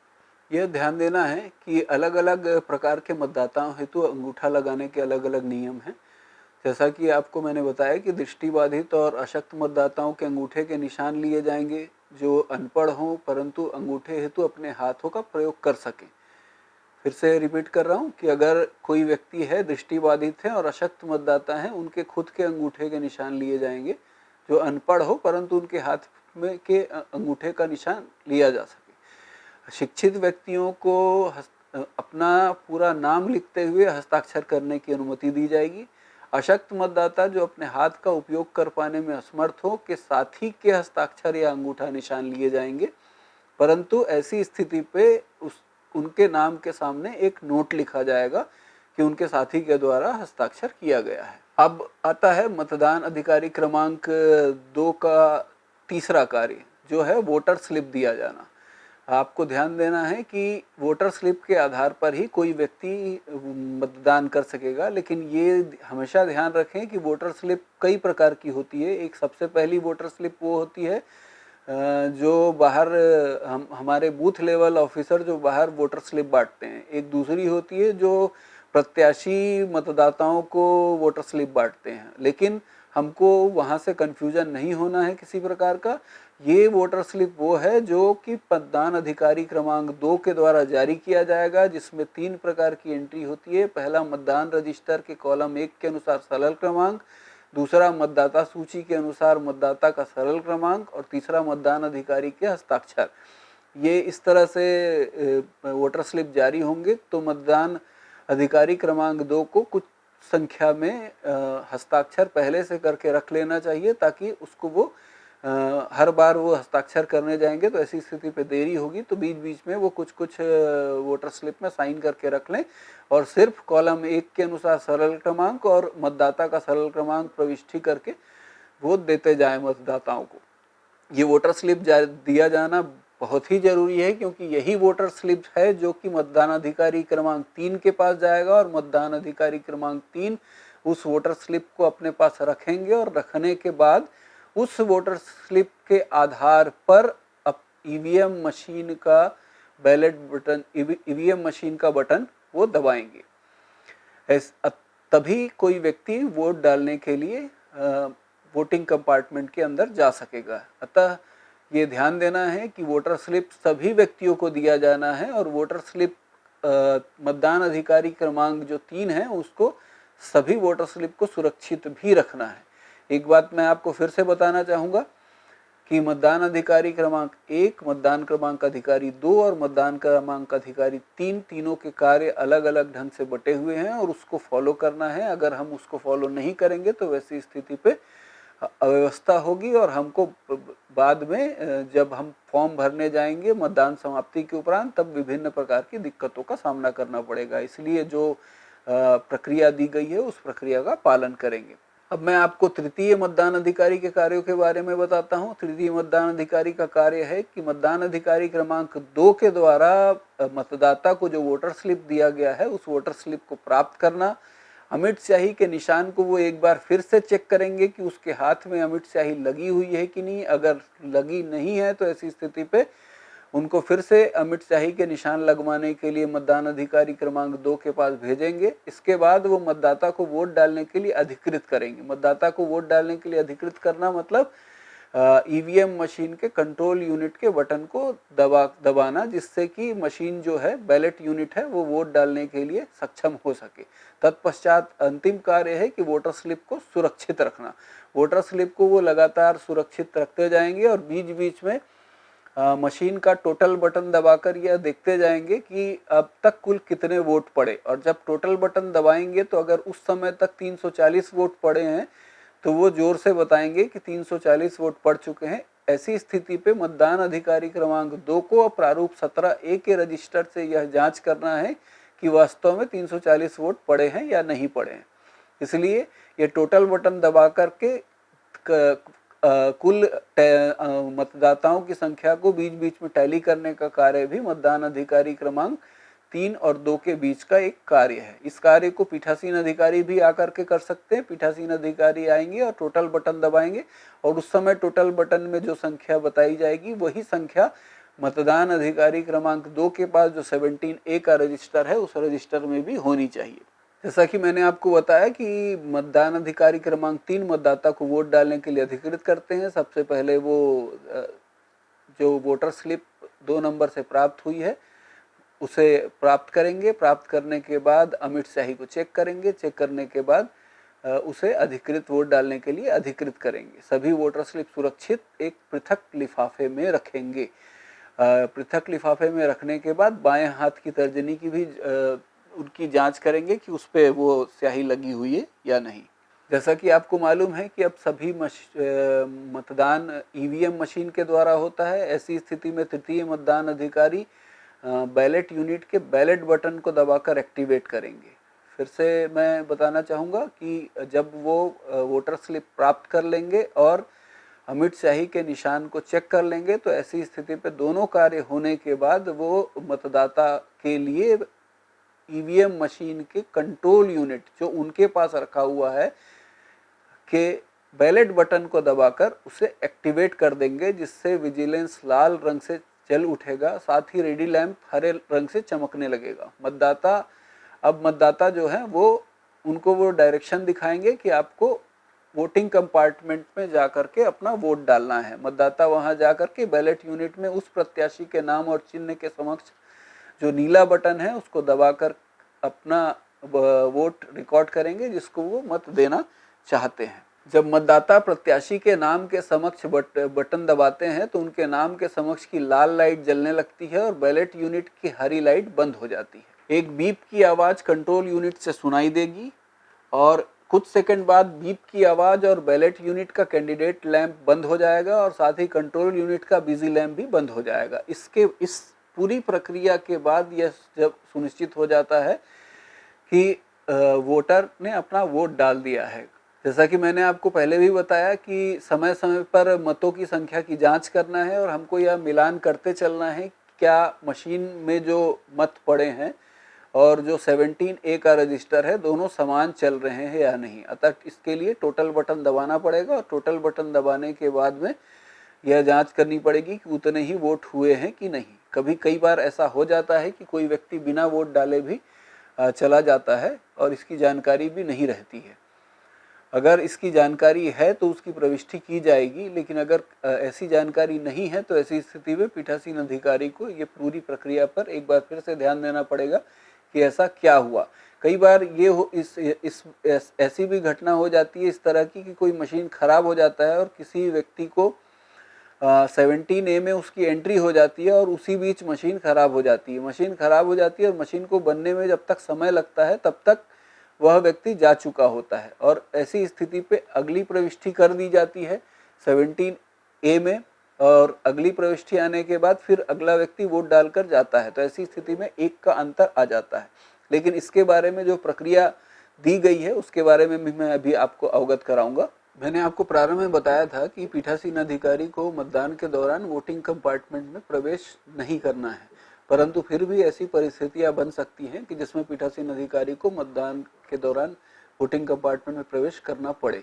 इसके जो कारण ये हो सकते हैं कि सबसे पहले जो बैलेट यूनिट जो अंदर रखी गई है वो बैलेट यूनिट सही ढंग से काम न कर रही हो, तो ऐसी स्थिति में निश्चित रूप से अंदर प्रवेश करना पड़ेगा।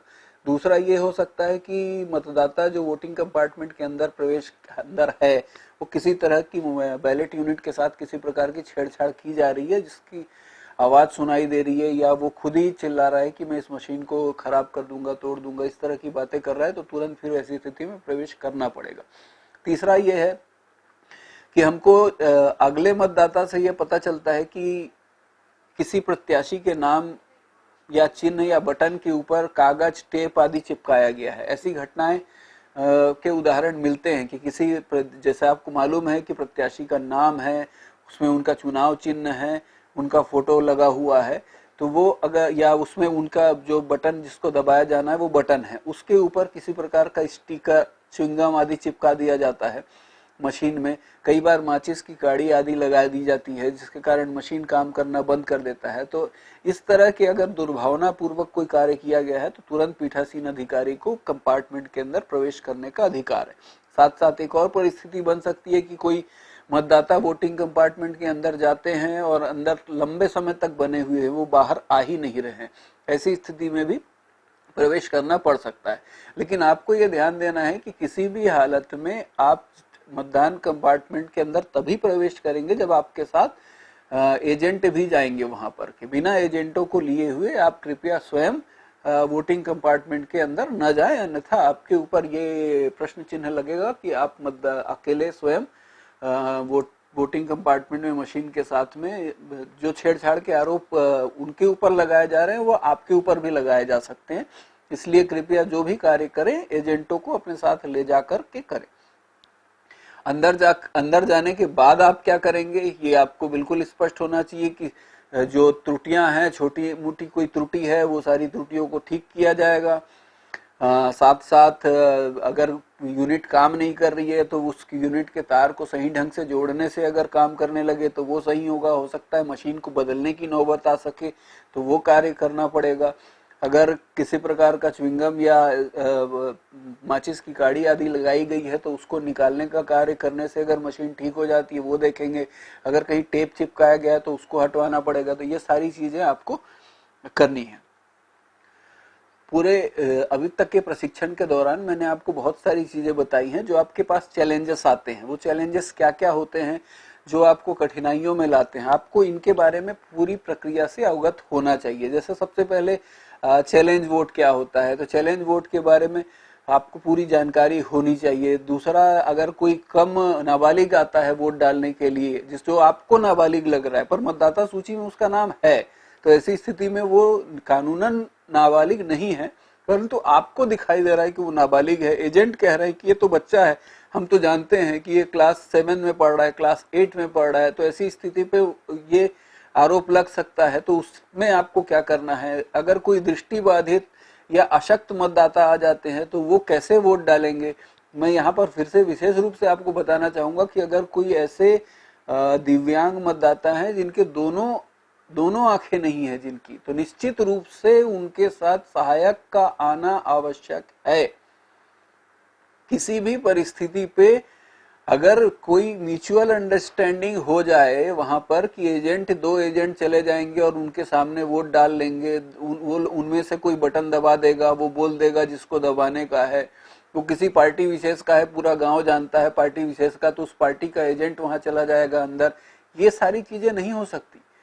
कोई पीठासीन अधिकारी, कोई कर्मचारी नहीं जा सकता उसके साथ वोट डालने के लिए। बिल्कुल क्लियर कट एसओपी दी गई है कि उसके साथ में एक सहायक अंदर जाएगा और सहायक को एक फॉर्म भरना पड़ेगा। एक सामान्य सी बात है, एक फॉर्म भरना पड़ेगा।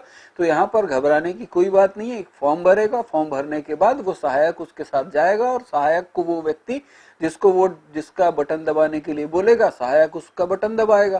तो इसलिए आपको ये बात प्रक्रिया से बिल्कुल अवगत होना चाहिए और इसमें कहीं आपको कठिनाई नहीं होना चाहिए। एक परिस्थिति आ सकती है कि मतदान करने से इनकार करने वाले मतदाता, कई बार वोटर जो होता है वो वोट डालने के लिए आता है, वोट डालने के लिए कमरे में प्रवेश करने के बाद विभिन्न स्टेज ऐसे होते हैं जहां पर वो कहता है कि मैं वोट नहीं डालूंगा।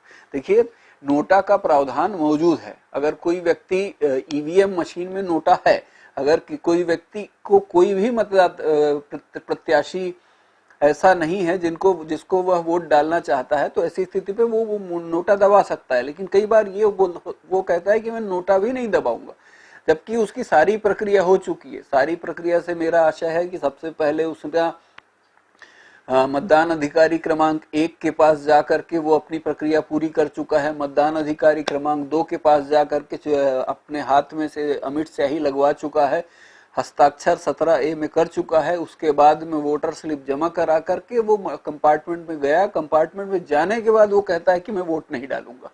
ऐसी स्थिति पे अगर वो वोट नहीं डालेगा तो रजिस्टर में एंट्री होगी कि वोट डालने से इनकार किया, और उसके बाद उसको कमरे से जाने दिया जाएगा। और कमरे से जाने देने के बाद अब चूंकि उसके लिए बैलेट बटन दबाया जा चुका है, इसका मतलब मशीन एक्टिवेट हो चुकी है। मशीन एक्टिवेट हो चुकी है तो अब वोट डाला जाना है। तो अब मशीन एक्टिवेट हो चुकी है तो उसकी क्या प्रक्रिया होगी? सामान्य रूप से हम ये करेंगे कि उसके बाद जो मतदाता आता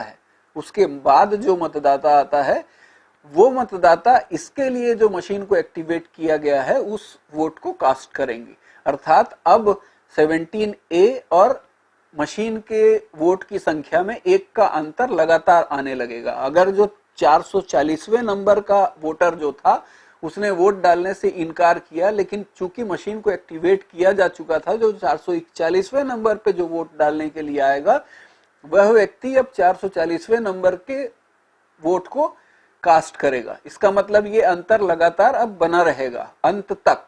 लेकिन कई बार ये भी हो सकता है, आपको ध्यान देना है कि अगर अंतिम वोटर वोट डालने से इनकार कर दे, जो आपका अंतिम वोटर है वह वोटर जो है वोट डालने से इनकार कर दे जबकि मशीन को एक्टिवेट किया जा चुका था, तो ऐसी स्थिति पे अब तो अगला कोई वोटर नहीं है जो वोट डाले। तो ऐसी स्थिति पे क्या होगा, वह प्रक्रिया मालूम है कि आपको बैलेट यूनिट और कंट्रोल यूनिट के तार को अलग करना है। अलग करने के बाद में उसके बाद फिर से मशीन को ऑफ करके मशीन को ऑन करना है। तो ऐसी स्थिति में मशीन फिर से डीएक्टिवेट हो जाएगा, फिर आप आगे की प्रक्रिया करेंगे।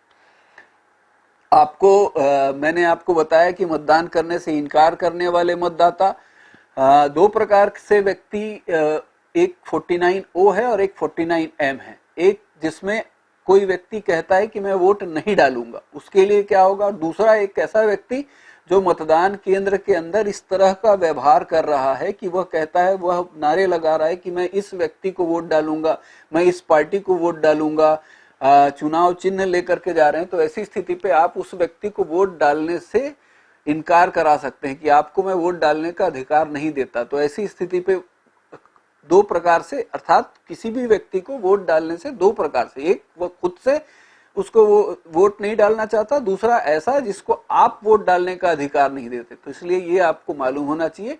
तीसरा, इसके बाद आपको टेंडर वोट के बारे में पूरी जानकारी होनी चाहिए। टेंडर वोट एक सामान्यतः पीठासीन अधिकारी टेंडर वोट के लिए थोड़े परेशान हो जाते हैं, लेकिन हमको अगर टेंडर वोट की पूरी प्रक्रिया मालूम है, और आपको कदापि यह नहीं सोचना चाहिए कि टेंडर वोट की स्थिति नहीं आएगी, क्योंकि टेंडर वोट की स्थिति अगर हम हर विधानसभा में देखें तो हर विधानसभा में 7, 8, 10 टेंडर वोट के केसेस जरूर आते हैं, और वो वोट निश्चित रूप से टेंडर वोट आपके यहाँ भी हो सकता है। तो इसलिए इस टेंडर वोट के बारे में पूरी जानकारी रहनी चाहिए। मैं आपको सरल शब्दों में, छोटे शब्दों में ये बता दूं कि टेंडर वोट क्या होता है। जैसे कोई व्यक्ति वोट डालने गया, लेकिन जब वो वोट डालने गया तो उसको पता चला कि उसका वोट कोई दूसरा पहले ही डालकर जा चुका है। ध्यान देंगे, अगर कोई व्यक्ति वोट डालने गया और वह व्यक्ति बिल्कुल जेन्युइन है, वह सही मतदाता है, लेकिन आपके पास, आपके मतदान अधिकारी क्रमांक 1 के पास एक दूसरा व्यक्ति पहले से वोट डाल के जा चुका है, अर्थात वो गलत व्यक्ति था, वो गलत व्यक्ति था, लेकिन किसी ने चैलेंज नहीं किया, अतः वो व्यक्ति वोट डाल के चला गया।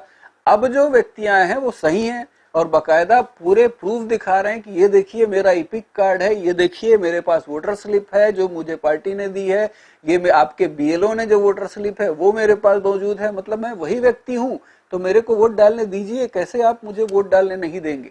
तो ऐसे लोगों के लिए टेंडर वोट के प्रावधान है।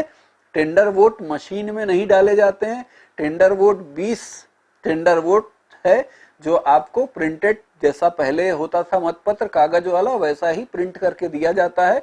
टेंडर वोट उनको डालने दिया जाएगा। यहाँ पीठासीन अधिकारी को चिंता करने की कोई बात नहीं है। टेंडर वोट हो गया, उनकी तो गलती नहीं थी, वह व्यक्ति आया, किसी ने आपत्ति भी नहीं की, जो पहले वाला व्यक्ति आया था किसी ने आपत्ति नहीं की, इसलिए वोट डाला और चला गया। इसलिए आप कदापि ना घबराएं कि आपके साथ बाद में कोई कार्रवाई हो सकती है। हाँ, अगर आप वोट डालने नहीं देंगे इस व्यक्ति को टेंडर वोट, तो ऐसी स्थिति पे कार्रवाई हो सकती है कि आपने उसको वोट, बाहर हंगामा हो सकता है कि वह व्यक्ति, सही व्यक्ति अभी आया है, उसको वोट डालने नहीं दिया जा रहा है। तो आपको नॉर्मल प्रोसेस में उसको कहेंगे कि देखिए आपका ये वोट कोई दूसरा डाल के जा चुका है, आपके लिए विशेष प्रक्रिया है चुनाव आयोग द्वारा निर्धारित, टेंडर वोट आपको डालना है। टेंडर वोट आपको मशीन में डालने नहीं दिया जाता। टेंडर वोट के लिए छपे हुए बैलेट पेपर होते हैं। इस छपे हुए बैलेट पेपर में आप वोट डाल सकेंगे और वो आप बैलेट पेपर उनको उपलब्ध कराएंगे, जिसमें आप उनको घूमते हुए तीरों के निशान वाला स्टैंप देंगे, जिससे वो जाकर अपने पसंद के मतदाता, प्रत्याशी जिनको वोट डालना चाहते हैं वोट डालेंगे, फोल्ड करके आपको ला करके देंगे, आप उसको सुरक्षित रखेंगे। मतदान की गोपनीयता को भंग करना, इसके बारे में आपको पूरी जानकारी होना चाहिए कि अगर गोपनीयता को कोई भंग करेगा तो ऐसी स्थिति में क्या कार्रवाई होगी। जैसा कि आपको मालूम है कि आजकल एक नया ट्रेंड चला है। वो ट्रेंड ये है कि मोबाइल से फोटो खींच लेना और फोटो खींच करके उसको फेसबुक में अपलोड कर देना कि मैंने इसको वोट डाला है। ये मतदान की गोपनीयता को भंग करना है। अगर कोई ऐसा कार्य कर रहा है तो निश्चित तौर पे FIR होता है। मतदान केंद्र में उच्छृंखल व्यवहार करना, अगर कोई मतदान केंद्र के अंदर ऐसा कोई व्यवहार कर रहा है जो गलत है, जिससे मतदान की प्रक्रिया प्रभावित हो रही है, तो उस व्यक्ति को मतदान केंद्र से बाहर निकाला जा सकता है। बाहर निकालने की क्या प्रक्रिया होगी, ये आपकी किताब में स्पष्ट रूप से दिया हुआ है। जो जो बातें मैं आपको बता रहा हूं, जब आप स्लाइड को देखेंगे तो आपको पूरा चैप्टर उसके ऊपर दिया गया है। मतदान का स्थगन, ये भी आपको मालूम होना चाहिए कि मतदान को कब स्थगित किया जा सकता है। जैसे दंगे या अन्य किसी कारण से मतदान स्थगित किया जा सकता है। जैसे सामान्य तौर पे अगर किसी ने बूथ कैप्चरिंग की कोशिश की, तो बूथ कैप्चरिंग की कोशिश की तो पुराने जमाने में जब मतपत्र के आधार से वोट डाले जाते थे, तो ऐसी स्थिति में बड़ी आसानी से बूथ कैप्चरिंग हो जाती थी और एक के बाद एक लगातार वोट डाल दिए जाते थे किसी प्रत्याशी विशेष को। पर अब आपको मालूम है कि ईवीएम मशीन में ये सारी चीजें करना संभव नहीं होता उतनी आसानी से, क्योंकि ईवीएम मशीन का प्रोसेस, एक तो जो आदमी आया है बूथ कैप्चर करने, अगर कोई ऐसा करने आया है, ऐसा पहली बार तो ऐसा ईवीएम मशीन में अब आने के बाद ये सारी चीजें समाप्त हो गई है, फिर भी अगर कोई प्रयास करता है तो उसको ये भी नहीं मालूम होता कि बैलेट बटन, हर बार बैलेट बटन दबाऊंगा तब एक्टिवेट होता है। अगर वो कंपार्टमेंट में जाके ये सोचेगा कि मैं बार बार 40 बार अगर मैं किसी प्रत्याशी को बटन दबा दूंगा तो कोई फर्क उसको नहीं पड़ना है। लेकिन और साथ साथ आपको पीठासीन अधिकारी या मतदान अधिकारी क्रमांक 3 के पास में एक क्लोज बटन भी मौजूद है। अगर ये लग रहा है कि किसी तरह से बल प्रयोग से पूरे बूथ को कैप्चर कर लिया जा रहा है, तो ऐसी स्थिति पे अगर आसानी से क्लोज बटन दबा देते हैं तो क्लोज बटन दबने के बाद फिर किसी प्रकार की वोटिंग उस मशीन में संभव नहीं है। तो अब जब तक नई मशीन नहीं आएगी तब तक वहां पर किसी भी प्रकार की वोटिंग आगे संभव नहीं होगी। तो इसलिए और मतदान स्थगित हो जाएगा स्वमेव। लेकिन आपको ध्यान देंगे मतदान स्थगित करने के भी कुछ कारण हैं। सिर्फ अगर थोड़ी हवा चलने लगी, बिजली चमक रही है, हल्की बरसात हो रही है, तो इसके आधार पर मतदान स्थगित नहीं किया जाएगा। मतदान स्थगित करने की पूरी प्रक्रिया अध्याय 28 में दी गई है, कृपया उसका अध्ययन करेंगे। ये ध्यान देंगे कि मतदान प्रक्रिया का मैं वैसे इस बारे में पहले बता चुका हूं, लेकिन अगर कोई मतदान प्रक्रिया का पालन करने से इनकार कर देता है, जैसे कोई मतदाता या मतदान अधिकारी की चेतावनी के बावजूद मतदान प्रक्रिया का पालन करने से इनकार करता है, तो और यदि उसको वोटर स्लिप जारी किया जा चुका है तो उससे स्लिप वापस करके उसे रद्द कर दिया जाएगा। और 17A के में जो एंट्री की गई है उसके सामने लिखा जाएगा नॉट अलाउड टू वोट। ठीक है, ध्यान देंगे, नॉट अलाउड टू वोट लिखा जाएगा। प्रविष्टि के नीचे पूरे हस्ताक्षर किए जाएंगे आपके, और साथ साथ मतदाता रजिस्टर। लेकिन एक बात ध्यान देंगे कि जैसे मैंने आपको नंबर का एग्जाम्पल दिया था, वही एग्जाम्पल जैसे मैं फिर आपको लेता हूं कि 370 नंबर का मतदाता जो है, उस मतदाता के सामने अगर लिखा गया है 370 सीरियल नंबर 370, यानी जो आपके मतदान केंद्र में 370वें नंबर पर प्रवेश किया था और उस मतदाता का मतदाता क्रमांक 440 था, तो 370वें नंबर के सामने आपने नॉट अलाउड टू वोट लिखा, तो अब अगला जो वोट डालने आएगा उसके सामने 371 ही लिखा जाएगा। ऐसा नहीं है कि आपने नॉट अलाउड टू वोट लिखा तो अब वो 370 के बाद फिर से आप 370 करेंगे, रिपीट नहीं करेंगे, आप सीरियल क्रम से आगे चलते जाएंगे। दृष्टिबाधित एवं निशक्त मतदाताओं के मतदान के बारे में मैं आपको बता चुका हूं कि यदि आप इस बारे में संतुष्ट हैं कि कोई मतदाता दृष्टिबाधित होने के कारण मशीन के चिन्हों की पहचान करने में असमर्थ है, या कोई मतदाता शारीरिक रूप से इतना कमजोर है कि मशीन का बटन नहीं दबा सकता, तो ऐसी स्थिति में मतदाता के साथ एक सहचर को जाने की अनुमति दे सकेंगे। वो सहचर 18 साल से अधिक आयु का होना चाहिए और वह मतदाता की ओर से मतदाता की इच्छा अनुसार वोट डालेगा। ध्यान देंगे, सिर्फ एक कंडीशन है कि 18 वर्ष से कम आयु का नहीं होना चाहिए, और उसके बाद जो जैसा वह वोटर कहेगा उसके कहे अनुसार वोट डालेंगे। यहाँ पर आप ध्यान देंगे कि किसी भी हालत में वोटर और उसके सहचर के बीच का मामला है। यहाँ पर न तो कोई एजेंट, न कोई कर्मचारी, कोई या वहां उपस्थित नहीं रह सकेगा वोटिंग कंपार्टमेंट के अंदर। इसके लिए सहायता के लिए जाने से पूर्व सहचर आपको एक घोषणा पत्र देगा, जिसमें वह यह घोषणा करेगा कि वह मतदान की गोपनीयता को भंग नहीं करेगा और एक से अधिक व्यक्ति की सहायता नहीं की है। ये ध्यान देंगे, कोई भी व्यक्ति एक दिन में यानी एक चुनाव में एक से अधिक व्यक्ति के सहचर के रूप में कार्य नहीं कर सकता है। अतः वह एक घोषणा देगा जिसमें दो बातों का उल्लेख होगा कि वह मतदान की गोपनीयता को भंग नहीं करेगा, सेकंड, वह उसने उस दिन में किसी दूसरे की सहायता नहीं की है, अर्थात एक व्यक्ति सिर्फ एक ही व्यक्ति का सहचर हो सकता है। ये मैं आपको ये फॉर्मेट दिखा रहा हूं जिसमें ये दिख रहा है कि voting by blind and inform voters, इसमें जो घोषणा कंपेनियन की घोषणा है, जो उसके सहचर की घोषणा इसमें दी गई है। फिर से हम दृष्टिबाधित और निःशक्त मतदाताओं में आते हैं कि किसी भी व्यक्ति को एक दिन में एक से अधिक व्यक्ति का सहचर होने की अनुमति नहीं दी जाएगी। इसकी सूची जो है, सभी प्रकरणों की सूची फॉर्म 14A में रखेंगे। फॉर्म 14 को एक अलग पैकेट जो गैर सांविधिक लिफाफा होगा। मैं आपको एक बात आगे चल के बताऊंगा कि दो प्रकार के लिफाफे होते हैं, सांविधिक लिफाफे और गैर सांविधिक लिफाफे, स्टैट्यूटरी कवर्स और नॉन स्टैट्यूटरी कवर्स। आपको उसके बारे में पूरी जानकारी होनी चाहिए। और कोई भी, यहाँ पर अभी हम इस पे बात कर रहे हैं कि कोई भी मतदान कर्मी किसी भी मतदाता का सहचर नहीं हो सकेगा। अर्थात अगर कोई ऐसा निःशक्त व्यक्ति आता है जो कहता है कि मैं किसी का साथी मैं नहीं लेके आया हूं गांव का, आप चलिए, आप मेरे साथ चल के वोट डाल दीजिए, और एजेंटों को भी कोई आपत्ति नहीं है, एजेंट कह रहे हैं कि सर आप चले जाओ, तो ऐसी स्थिति में नहीं होगा। आप किसी भी हालत में किसी के लिए वोट नहीं कर सकते।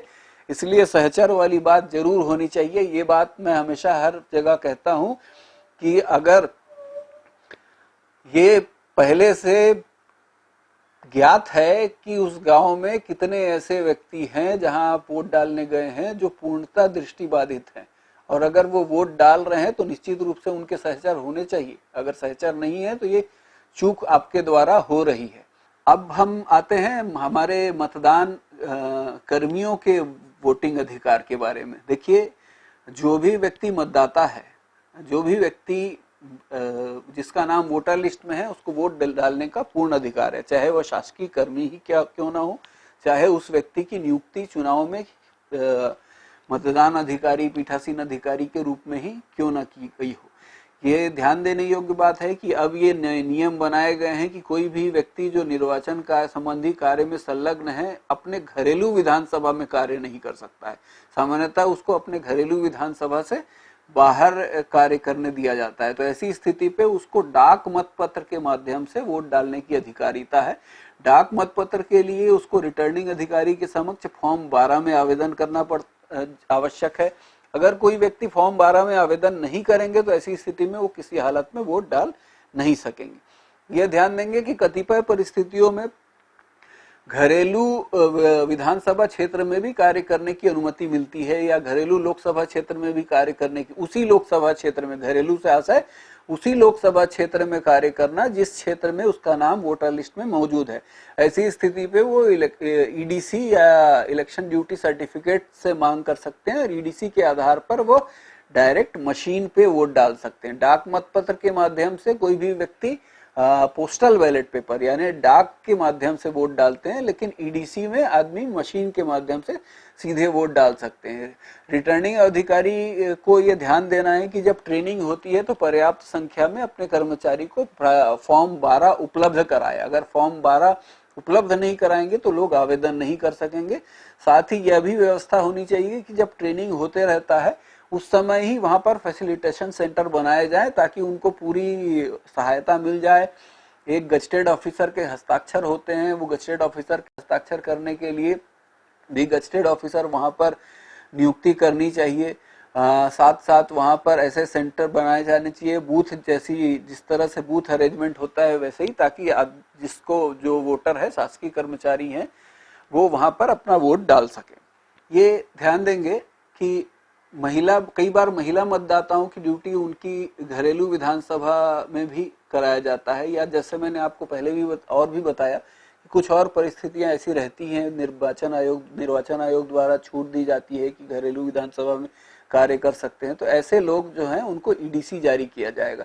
ईडीसी जारी होने पर वह व्यक्ति किसी भी, जहां भी उसकी नियुक्ति होगी, उस मतदान केंद्र में जाकर के सीधे जो हमारा मशीन है उस मशीन में अपना बैलेट कास्ट कर सकते हैं। लेकिन ये भी ध्यान देना है कि कई बार किसी की ड्यूटी लग जाती है और वो ईडीसी अप्लाई कर देते हैं और उनको ईडीसी जारी भी हो जाता है, और ईडीसी जारी होने के बाद उनकी ड्यूटी कैंसिल हो जाती है।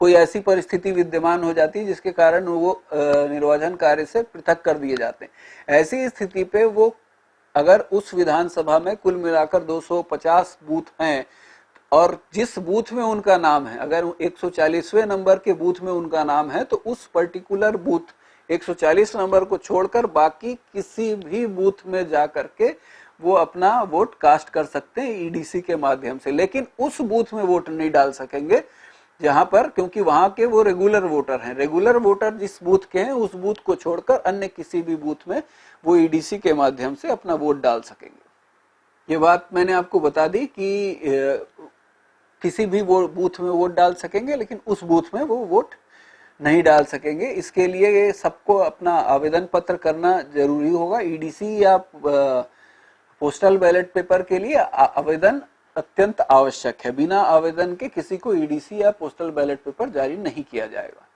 सभी पीठासीन अधिकारियों को ये प्रॉक्सी द्वारा मतदान की भी जानकारी होनी चाहिए। हमारे जो गाइडलाइंस हैं इलेक्शन के, इसमें प्रॉक्सी वोटिंग के भी प्रावधान है और बहुत सारे अधिकारियों को इसके बारे में कंफ्यूजन होता है। देखिए, आपको जो मतदाता सूची दी जाएगी उसमें दो प्रकार का चिन्हांकन होता है, एक डाक मतपत्र और एक सीएसवी। सीएसवी का अर्थ होता है classified service voter. Classified service voter वो वोटर्स होते हैं जिन्होंने अपने वोट को डालने के लिए किसी दूसरे को अधिकार दिया हुआ है। सामान्यतः क्लासिफाइड सर्विस वोटर्स वो हैं जो मिलिट्री में हैं या विदेशों में नौकरी कर रहे हैं। ऐसे लोग जो हैं वो सर्विस वोटर्स हैं। सर्विस वोटर्स अगर किसी मतदान के क्षेत्र में उनकी पत्नी, बच्चे या कोई भी व्यक्ति रहते हैं जिनको वो प्रॉक्सी बनाना चाहते हैं, तो ऐसी स्थिति में वो उनको अपना प्रॉक्सी जारी कर सकते हैं और उनके बदले ये व्यक्ति वोट डालेंगे, तो इसे सीएसवी कहा जाता है। ऐसे मतदाताओं को क्लासिफाइड सर्विस वोटर कहा जाता है। ऐसे क्लासिफाइड सर्विस वोटर की सूची रिटर्निंग ऑफिसर उपलब्ध कराएंगे। क्लासिफाइड सर्विस वोटर की सूची आपके मतदान केंद्र हेतु जारी मतदाता सूची का भाग माना जाएगा। देखिए, प्रॉक्सी वोट कैसे डालेंगे इसके बारे में बताएंगे कि प्रॉक्सी भी वैसे ही वोट डालेगा जैसे सामान्य मतदाता वोट डालता है। प्रॉक्सी कई बार प्रॉक्सी को दो वोट डालने की भी अधिकारिता है। यदि वह खुद भी मतदाता है तो ऐसी स्थिति में वह खुद अपना वोट डालेगा और साथ साथ जिसके लिए उसको प्रॉक्सी जारी किया गया है वह उसका भी वोट डालेगा। प्रॉक्सी वोटर के मामले में अमिट स्याही का चिन्ह उसके बाएं हाथ की मध्यमा उंगली में लगाया जाएगा। बाएं हाथ की जो मध्यमा उंगली है उसमें लगाया जाएगा। प्रॉक्सी वोटर को सीएसवी के मत के अतिरिक्त एक और मत डालने की पात्रता होगी यदि वह पंजीकृत मतदाता हो तो। अगर वह वहां का पंजीकृत मतदाता नहीं हो तो वो सिर्फ प्रॉक्सी के लिए वोट डालेगा, लेकिन अगर वो खुद भी मतदाता है और किसी और का प्रॉक्सी लेकर के आया है तो ऐसी स्थिति पे उसको 2 वोट डालने की अधिकारिता होगी और सरल क्रमांक लिखा जाएगा। जो सारी प्रक्रिया है वो सारी प्रक्रिया का पालन वहां पर किया जाएगा। जैसा मैं आपको टेंडर वोट के बारे में बता चुका हूं पहले ही कि निविदत मतपत्र मतदाता उसे कहते हैं जिसकी पहचान उसकी दस्तावेजों की जांच से तो सुनिश्चित हो गए, परंतु हम यह पा रहे हैं कि उसका वोट कोई दूसरा डाल के जा चुका है। तो इसके लिए सभी मतदान केंद्र में पीठासीन अधिकारी को 20-20 निविदत मतपत्र उपलब्ध कराए जाते हैं। इस मतपत्र का मतदाता को देने के पीछे उसमें आपको हस्ताक्षर करने हैं, सील लगाने हैं। जैसे पहले पुराने आपको याद होगा कि जब मतपत्रों के माध्यम से वोट मतदान कराया जाता था तो उस समय जिस तरह से हस्ताक्षर करते थे, सील लगाए जाते थे, उस सारी प्रक्रिया का पालन किया जाएगा। आपको जो निविदत मतपत्र जारी किए जा रहे हैं इसका पूरा रिकॉर्ड आपको रखना है क्योंकि ये एक तरह का मतपत्र है, इसका मिसयूज नहीं होना चाहिए किसी भी हालत में। प्रारूप 17C जैसा आपको मालूम है मतपत्र लेखा होता है प्रारूप 17C और पूरी निर्वाचन प्रक्रिया का एक अहम फॉर्मेट है। आपके पीठासीन अधिकारी के लेवल का एक सबसे महत्वपूर्ण फॉर्मेट अगर कोई है तो वो मेरी दृष्टि में प्रारूप 17C है। तो प्रारूप 17C के बिंदु क्रमांक 8 भाग 1 में आपको जारी किए गए समस्त निविदत मतपत्र और आपके द्वारा लौटाए गए समस्त निविदत मतपत्रों का उल्लेख आप करेंगे।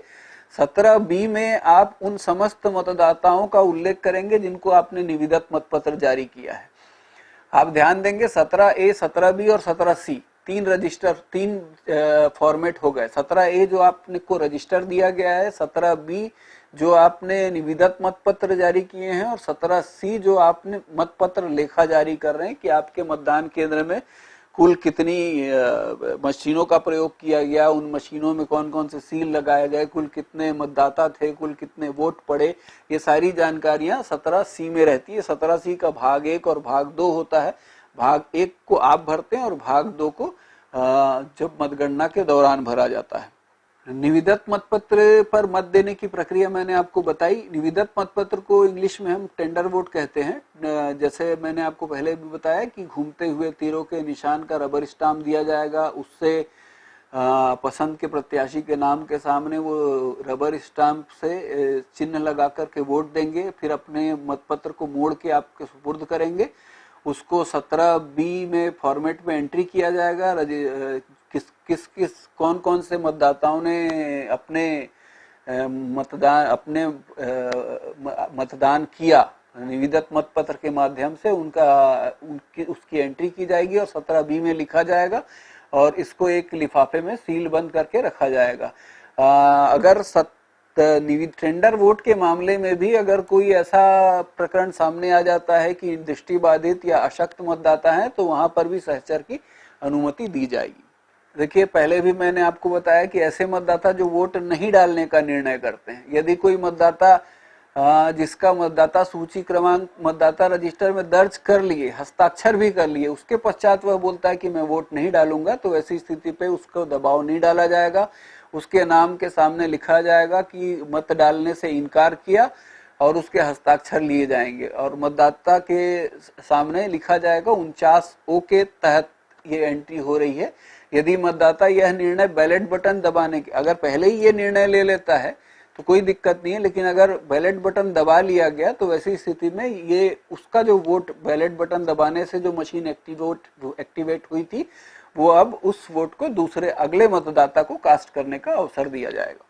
ये ध्यान देंगे आप। मैंने आपको पहले बताया कि सामान्यतः अगर कोई व्यक्ति वोट डालने से इनकार कर देता है तो उसकी जगह अगले व्यक्ति उसका वोट कास्ट करेगा, लेकिन अगर वह व्यक्ति अंतिम है तो वैसी स्थिति पे कंट्रोल यूनिट का जो इंचार्ज है वो सर्वप्रथम कंट्रोल यूनिट के पावर स्विच को ऑफ करेंगे और बैलेट यूनिट को कंट्रोल यूनिट से अलग कर देंगे। बैलेट यूनिट को कंट्रोल यूनिट से अलग करने के बाद पावर स्विच को ऑन करेंगे। ऑन करने से बिजली लैंप बंद हो जाएगी, फिर क्लोज बटन दबाएंगे। अगर यहाँ पर हड़बड़ी में अगर क्लोज बटन नहीं दबाया गया तो वैसी स्थिति पे मशीन जो है, जब तक ध्यान देंगे, बहुत ज़रूरी है, सबको मालूम है, पिछले चुनाव में भी ये दिक्कत बहुत जगह आई कि मशीन का क्लोज बटन नहीं दबाया जाना। मशीन का क्लोज बटन न केवल यहाँ मतदाता के वोट डालने से इनकार करने की स्थिति, वरन अन्य स्थितियों में भी देखा गया है कि मशीन का क्लोज बटन बिना दबाए मशीन को सील करते हुए जमा करा दिया जाता है। और मशीन का क्लोज बटन अगर दबाते नहीं हैं तो वैसी स्थिति पे जब काउंटिंग होती है उस समय मशीन का रिजल्ट बटन काम नहीं करता है और रिजल्ट बटन काम नहीं करने पर फिर उस मशीन को उठा करके अलग रखना पड़ता है। फिर उसको बाद में पूरी प्रक्रिया अलग से एक नई प्रक्रिया जो दी गई है उसके अनुसार पालन करना पड़ता है। इसलिए सभी पीठासीन अधिकारी को बार बार ये ध्यान रखना चाहिए। बहुत सारे हम आपको ट्रेनिंग में अभी तक मैं आपको बताता रहा जो अपवादिक हैं, वो कभी कभी हो सकते हैं कि चैलेंज हो, चैलेंज वोट हो, टेंडर वोट हो, निशक्त मतदाता, कम उम्र वाले मतदाता, ये सारे प्रकरण बहुत कम आते हैं। परंतु जो हमको ज़्यादा परेशान करते हैं, जब आपके रिटर्निंग ऑफिसर को जो मामले ज़्यादा परेशान करते हैं वो मामले होते हैं मशीन का क्लोज बटन का नहीं दबना। इसलिए कृपया मशीन का क्लोज बटन दबे यह पीठासीन अधिकारी 100% सुनिश्चित कर लें। सुबह मॉक पोल होने के बाद में भी पिछले चुनाव में यह देखने को आया था कि मॉक पोल होने के बाद विभिन्न प्रकार के मामले सामने आए थे कि मॉक पोल के बाद में CRC होना है। जब पूरा मॉक पोल कंप्लीट हो जाएगा, 50 वोट का मॉक पोल आप सुबह कर लेंगे, तब क्लोज दबाएंगे, रिजल्ट दबाएंगे, रिजल्ट के बाद में क्लियर बटन दबाएंगे। क्लोज रिजल्ट क्लियर की पूरी एंट्री करेंगे कि किसको कौन कितने वोट मॉक पोल में किस प्रत्याशी को कितने वोट बटन दबाए गए थे और कितने वोट किसको किसको पड़े। इस तरह से ये पूरी एंट्री CRC सुबह जो होगी और सुबह सीआरसी पूरी हो जानी चाहिए चुनाव जो निर्धारित होने के समय से पूर्व, ताकि आप निर्धारित समय पे वोट डालने का काम, मतदान प्रारंभ कर सकें। और शाम को आपको सिर्फ क्लोज बटन दबाना है। क्लोज बटन बिना दबाए अगर आप लाएंगे तो काउंटिंग के दिन में जब रिजल्ट बटन दबाया जाएगा तो वैसी स्थिति पे मशीन काम नहीं करेगी, क्योंकि मशीन का क्लोज बटन नहीं दबाया गया है। इसलिए कृपया बार बार ध्यान दें। मैं फिर से रिपीट कर रहा हूं कि सुबह जब मॉक पोल हो जाएगा तो सीआरसी करेंगे, और साथ साथ जो वीवीपैट मशीन है उसके अंदर जो पर्चियां गिरी हैं वो सभी पर्चियों को बाहर निकालेंगे। बाहर निकालने के बाद फिर से पूरा मतदान प्रारंभ करेंगे। नहीं तो अंदर की जो वीवीपैट में जो पर्चियां हैं वो और मशीन में जो पर्चियां हैं वो, उसमें अंतर आएगा। ये अंतर पीठासीन अधिकारी के लिए कठोर अनुशासनात्मक कार्रवाई का आधार बन सकता है, क्योंकि अगर आपने मॉक पोल में 50 वोट डाले हैं और पूरे दिन भर में 720 वोट पड़े हैं और आपने मॉक पोल की पर्चियों को बाहर नहीं निकाला है, तो ऐसी स्थिति में मशीन के अंदर, जो वीवीपैट मशीन के अंदर 770 पर्चियां प्राप्त होंगी, जबकि आपकी मशीन जिसकी सीआरसी हो चुकी है उसमें केवल 720 वोट ही मिलेंगे। तो इस तरह 50 वोट का अंतर हो गया। और अगर ऐसा हो गया गलती से कि जो लॉटरी निकाल करके कुछ मशीनों की रैंडम वीवीपैट से काउंटिंग की जाती है वो आ गया, वही मशीन का सेलेक्ट हो गया लॉटरी में, तो वैसी स्थिति पे जो ईवीएम मशीन का जो कंट्रोल यूनिट है उसके अनुसार उसमें केवल 720 वोट दिखाई देंगे, लेकिन जो पर्चियों को गिना जाएगा तो वहां पर 770 वोट मिलेंगे। तो ऐसी स्थिति पे उस पीठासीन अधिकारी के विरुद्ध निश्चित तौर पे कार्रवाई हो जाएगी। ऐसा ही इसका उल्टा उदाहरण मैं आपको देता हूं कि अगर आपने सुबह मॉक पोल किया और मॉक पोल करने के बाद आप सीआरसी करना भूल गए और आगे बढ़ गए, ऐसी स्थिति में अगर आपने 50 वोट डाले हैं तो आपकी मशीन, आपका जो 17A का रजिस्टर कहेगा कि 720 वोट पड़े, लेकिन आपकी मशीन बताएगी कि कुल 770 वोट मशीन के अंदर हैं। हो सकता है आप वहां से वीवीपैट से पर्ची निकाल चुके हैं, तो वैसी स्थिति में मशीन 770 बताएगी, वीवीपैट के अंदर से पर्ची 720 निकलेगी।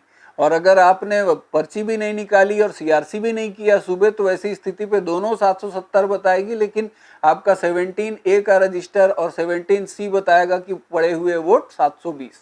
तो इसलिए कृपया ऐसी परिस्थिति अगर विद्यमान होती है तो पीठासीन अधिकारी निश्चित तौर पे ये जान ले कि उनके विरुद्ध अनुशासनात्मक कार्रवाई होगी। इसलिए कृपया, और ये हमने देखा है सभी विधानसभाओं में, एक आध जगह ऐसा जरूर हुआ है कि किसी न किसी प्रकार की त्रुटि, या तो क्लोज बटन नहीं दबाना, या सीआरसी नहीं करना, या मशीन को सील नहीं करना प्रॉपर, ऐसी घटनाएं देखने को आती है कि मशीन को जब जितना आपको सील करना है, सारे जो सील हैं वो सील नहीं किए जाते हैं। मशीन को सुबह सील नहीं करना, कई लोग ये करते हैं कि मशीन को शाम को सील कर लेंगे। ये भी, ऐसे भी एग्जाम्पल्स देखने को मिलते हैं। कृपया इन सब चीज़ों को ध्यान दें। पूरी प्रक्रिया, ये जो स्लाइड है, इस स्लाइड में आप देख सकेंगे कि मतदान नहीं करने का निर्णय लेने वाले जो मतदाता हैं उसमें उसकी पूरी प्रक्रिया क्या क्या है, कि अगर वो मैं आपको इस संबंध में पूरा डिटेल बता चुका हूँ, लेकिन आप इस एक सिंगल स्लाइड से ये पूरा जान सकते हैं कि आपको कैसे स्टेप से आगे करते हैं। आप कभी किसी को मतदान के लिए मजबूर नहीं कर सकते, ये ध्यान देंगे। अगर कोई वोट डालने से इनकार करता है तो वो 49O का मामला बनता है, और अगर आप किसी को वोट डालने से नहीं देते हैं कि आप वो गलत व्यवहार कर रहा है, वहाँ पर गोपनीयता भंग कर रहा है, तो ऐसी स्थिति में आप उसको 49M के तहत वोट डालने से मना कर सकते हैं। तो 49O और 49M का आपको ज्ञान होना चाहिए। जैसा मैंने आपको पहले बताया कि स्थगन या मतदान को रोका जाना, पीठासीन अधिकारी के पास यह पूर्ण अधिकारिता है कि वो मतदान को स्थगित कर सकते हैं। ध्यान देंगे, पीठासीन अधिकारी मतदान केंद्र के अंदर फाइनल अथॉरिटी है। उनके द्वारा ये निर्णय लिया जा सकता है कि अगर ऐसी परिस्थितियां हैं कि मतदान नहीं हो सकता, तो ऐसी स्थिति में वो मतदान स्थगित कर सकते हैं। ये धारा 57(1) लोक प्रतिनिधित्व अधिनियम 1951 की धारा 57(1) के तहत आप ऐसे कर सकते हैं। जैसे प्राकृतिक आपदा, बाढ़, बर्फबारी, आंधी, तूफान की स्थिति में ऐसा कर सकते हैं। मतदाता सूची की चिन्हित प्रति आपके पास नहीं है, या जैसा आप है कि आप मतदाता सामग्री आपको मिला के लाना चाहिए, लेकिन ऐसा हुआ कि आप गलत आपने सामग्री लाई वहां से वितरण, जहां से सामग्री वितरण हो रहा है वहां से, लेकिन आप गलत मतदाता सूची आपको मिल गई और आपके पास अंतिम समय तक उस बूथ की मतदाता सूची नहीं है, तो ऐसी स्थिति में निश्चित रूप से आप वोट नहीं करा सकते वहां पर, तो आपको स्थगन करना पड़ेगा। ऐसी मतदान सामग्री का प्राप्त ना होना या खराब होना जिसके बिना चुनाव संभव नहीं है। जैसा कि मैंने आपको बताया कि मशीन आपकी अगर खराब हो गई, मशीन सेट होती है। देखिए मशीन के कई पार्ट हैं, आपको मालूम है, कंट्रोल यूनिट है, बैलेट यूनिट है और वीवीपैट है।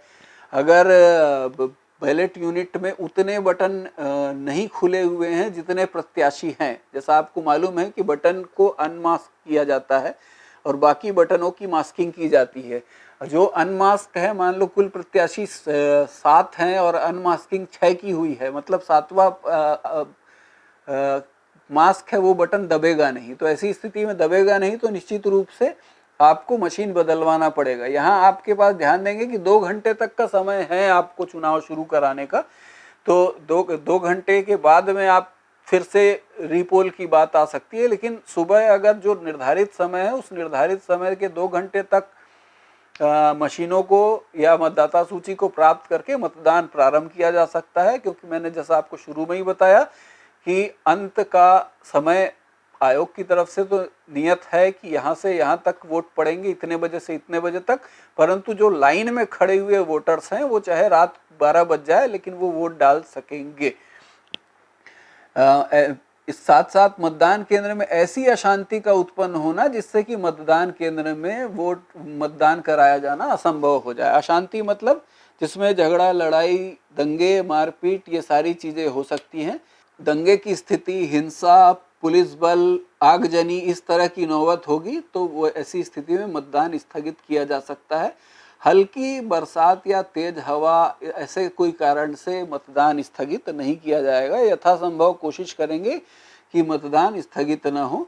2 घंटे तक अगर ध्यान देंगे, आयोग की तरफ से ये निर्धारित निर्देश हैं कि अगर 2 घंटे तक कहीं मतदान प्रारंभ नहीं हो पाता है तो वैसे वहाँ मतदान स्थगित कर दिया जाएगा। तो अगर जो निर्धारित समय है, अगर 7 बजे प्रारंभ होने का समय है तो 9 बजे तक भी मतदान प्रारंभ हो सकता है। 9 बजे के बाद भी अगर मतदान प्रारंभ नहीं हुआ तो ऐसी स्थिति में मतदान वहां स्थगित करना पड़ेगा। मतदान स्थगित किए जाने की स्थिति में तत्काल इसकी सूचना रिटर्निंग ऑफिसर को देंगे ताकि रिटर्निंग ऑफिसर आगे कार्रवाई कर सके। स्थगित मतदान को तुरंत प्रारंभ भी कराया जा सकता है। अगर सामान्य किसी कारण से मतदान स्थगित हुआ है, मतदाता सूची नहीं पहुंची है, मतदाता सूची पहुंच जाए, मशीन चुनाव चलते चलते मशीन खराब हो गई, तो वैसी स्थिति में नई मशीन वहां आपको सेक्टर मजिस्ट्रेट ऑफिसर ला करके दे दें तो वहां पर फिर से मतदान प्रारंभ हो जाएगा। देखिए, अगर जब भी मतदान के स्थगन की घोषणा की जाएगी तो वहां पर पीठासीन अधिकारी यह बताएंगे कि पुनर्मतदान आयोग के द्वारा जो नई तिथि घोषित की जाएगी उस तिथि को किया जाएगा।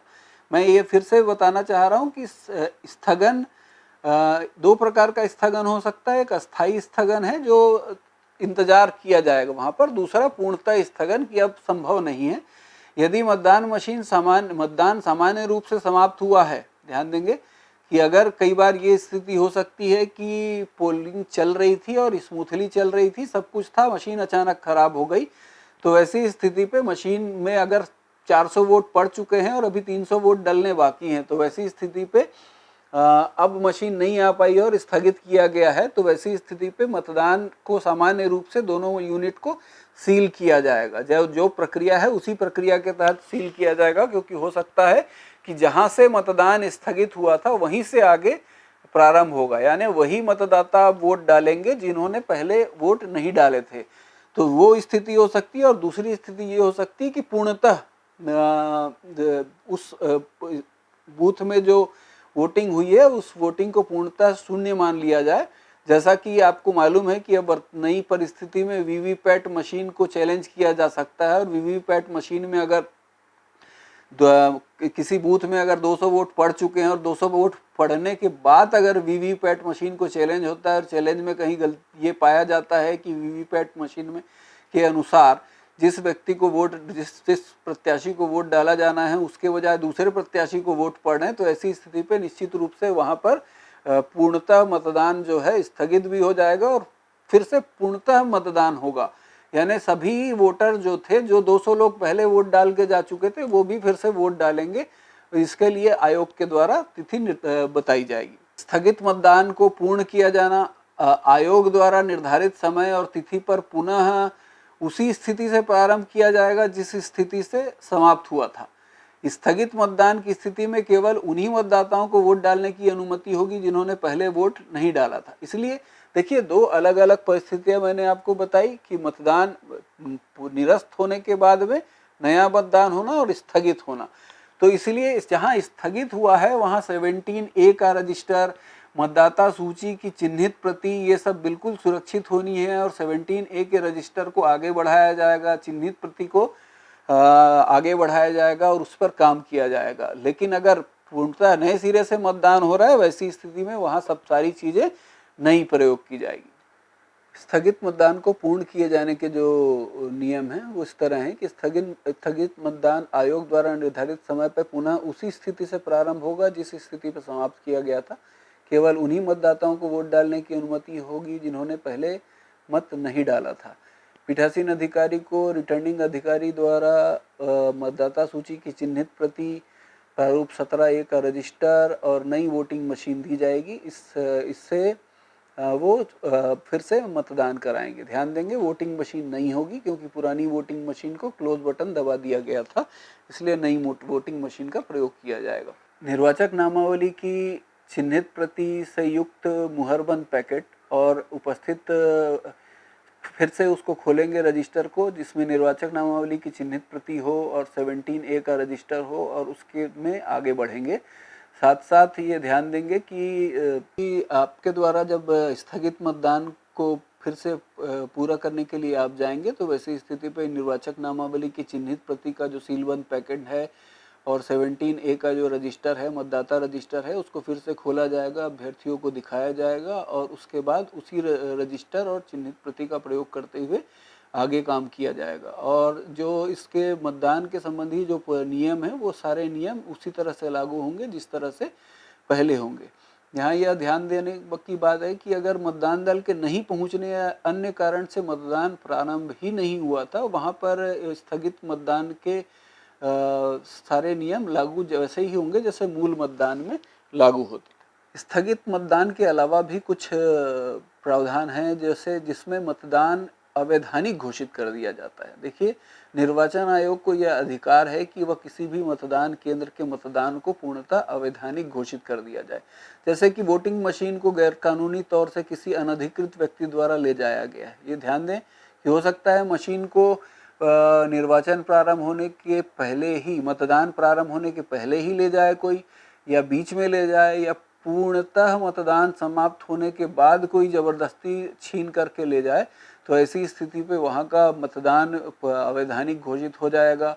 यहाँ पर कोई वोटिंग मशीन दुर्घटनावश या जानबूझकर नष्ट या खो गई हो, अगर जब हमारी पोलिंग पार्टी वापस आ रही है तो ऐसी स्थिति में कोई दुर्घटना घट जाए और जहाँ पर वोटिंग मशीन पूरी तरह से क्षतिग्रस्त हो जाए या पानी में बह जाए, इस तरह की कोई घटना हो जाए, तो यहाँ पर भी फिर मतदान का परिणाम निकाला नहीं जा सकता है उस मशीन से, क्योंकि कई बार वो मशीन हमारे पास है ही नहीं या मशीन एक्सीडेंट में इस तरह से क्षतिग्रस्त हो चुकी है कि अब उस मशीन से रिजल्ट को निकाला नहीं जा सकता। तो ऐसी स्थिति पे भी ये मतदान अवैधानिक हो जाएगा। मतदान प्रक्रिया के दौरान किसी मशीन में तकनीकी खराबी हो गई, जैसे मैंने आपको बताया वीवीपैट संबंधी कोई खराबी है जिससे वोट किसी और को निकल रहे हैं, तो किसी और जिसको बटन दबाया गया है उसके बजाय किसी और की वीवीपैट पर मशीन में स्लिप निकल रही है, तो इस तरह की केस में भी मतदान जो है अवैधानिक हो जाएगा। साथ साथ प्रक्रिया में त्रुटि या अनियमितता बरती गई हो जिससे दोषपूर्ण हो गई संपूर्ण प्रक्रिया, या बूथ पर कब्जा कर लिया गया हो, तो इस तरह की घटना पे मतदान जो है अवैधानिक घोषित हो जाएगा। अब जब आयोग द्वारा अगर किसी मतदान केंद्र के मतदान को अवैधानिक घोषित कर दिया जाए तो निर्वाचन आयोग को यह अधिकार है कि वह उस मतदान केंद्र में पुनः नए सिरे से मतदान के आदेश जारी करें। यदि ऐसी कोई घटना होती है तो सबसे पहले रिटर्निंग ऑफिसर को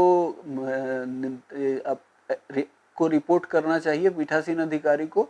जो मैंने पिछले स्लाइड में जो आपको बताया कि क्या क्या परिस्थिति हो सकती है, अगर उनमें से कोई परिस्थिति विद्यमान होती है तो पीठासीन अधिकारी को, रिटर्निंग ऑफिसर को एक रिपोर्ट देनी चाहिए ताकि वह इसके लिए निर्वाचन आयोग से पत्र व्यवहार कर सके। फिर निर्वाचन आयोग द्वारा सभी विषयों पर विचार के बाद में नए सिरे से मतदान के लिए निर्देश जारी होंगे, और नए सिरे से मतदान के लिए अगर निर्देश जारी होंगे तो फिर से सभी मतदाता दोबारा अधिकृत होंगे, फिर से अमिट स्याही के निशान सबको लगाए जाएंगे।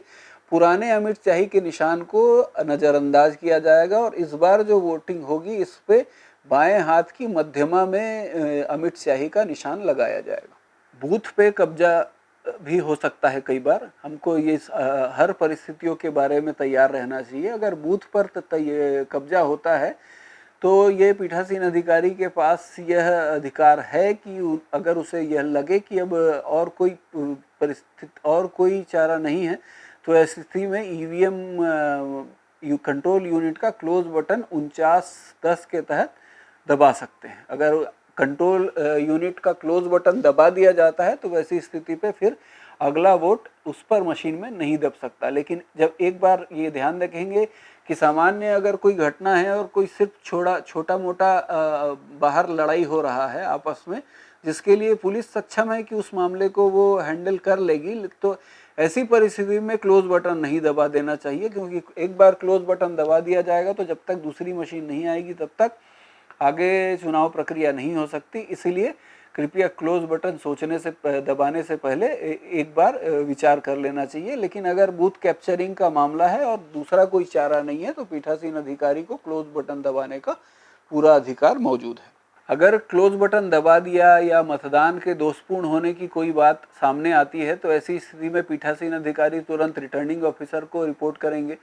रिटर्निंग ऑफिसर तुरंत इस बात की सूचना भारत निर्वाचन आयोग ईसीआई को देंगे, और अगर ईसीआई को ऐसा लगता है कि अभी संभव है कि यहाँ पर वोटिंग कराई जा सकती है तो वैसी स्थिति पे वहाँ नई वोटिंग मशीन भेजते हुए नए मतदान भी कराया जा सकता है, या फिर मतदान को दोषपूर्ण घोषित कर नए सिरे से भी मतदान के निर्देश दिए जा सकते हैं।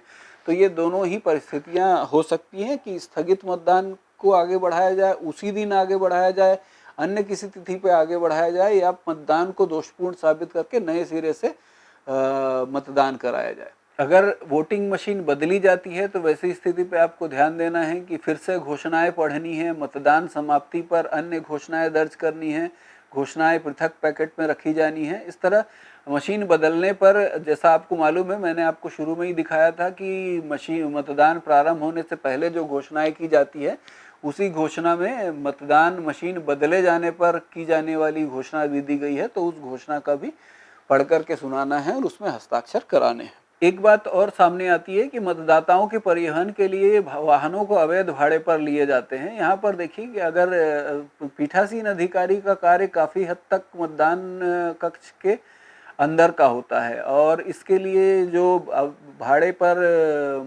वाहन लेकर के उसमें मतदाताओं को लाए जाते हैं, इसके लिए सेक्टर ऑफिसर जो होते हैं वो और सेक्टर मजिस्ट्रेट की नियुक्ति बाहर की जाती है, और वो इस पर कार्रवाई करते रहते हैं। और कार्रवाई करके अगर ऐसी कोई घटना हो रही है तो उसके विरुद्ध निर्वाचन नियमों के तहत कार्रवाई कर सकते हैं, जो संज्ञेय अपराध होते हैं, जिसके तहत गिरफ्तारी भी संभव होती है। तो मैंने आपको करीब करीब मतदान की प्रक्रिया के बारे में सारी बातों से अवगत कराया है। हमको बहुत सारी चीज़ें ये ध्यान देनी है, ज़रूरत जो है हमेशा सतर्क रहने की है, अपने व्यवहार को संयमित रखने की है, अनावश्यक विवादों में नहीं उलझना है, किसी के प्रति दुर्भावना भी नहीं रखनी है, और किसी के प्रति विशेष बायस भी नहीं होना है। ऐसा बिल्कुल प्रतीत नहीं होना चाहिए कि हम किसी पार्टी विशेष या प्रत्याशी विशेष के लिए काम कर रहे हैं। अगर छोटी मोटी समस्याएं अचानक आती हैं तो आपको हमेशा सेक्टर ऑफिसर से और सेक्टर मजिस्ट्रेट से टच में रहना चाहिए। आपको मोबाइल नंबर अपने रिटर्निंग ऑफिसर का मोबाइल नंबर, अपने सेक्टर मजिस्ट्रेट का, सेक्टर ऑफिसर का, थाना प्रभारी का सभी मोबाइल नंबर होना चाहिए। ये ध्यान दें कि कई बार ये स्थिति भी आ जाती है कि आपकी मोबाइल की बैटरी ख़त्म होने लगती है, तो इसलिए आपके पास स्टैंड बाई नंबर होना चाहिए।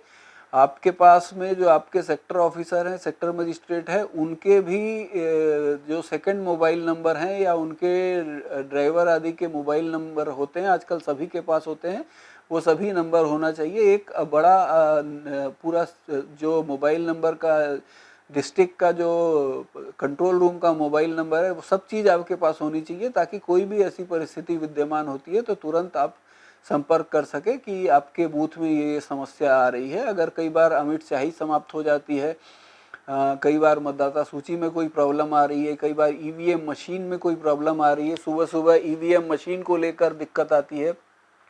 ईवीएम मशीन के संबंध में अगर आपको कोई भी कन्फ्यूज़न हो तो ट्रेनिंग में आपको हैंड्स ऑन करके देखना चाहिए।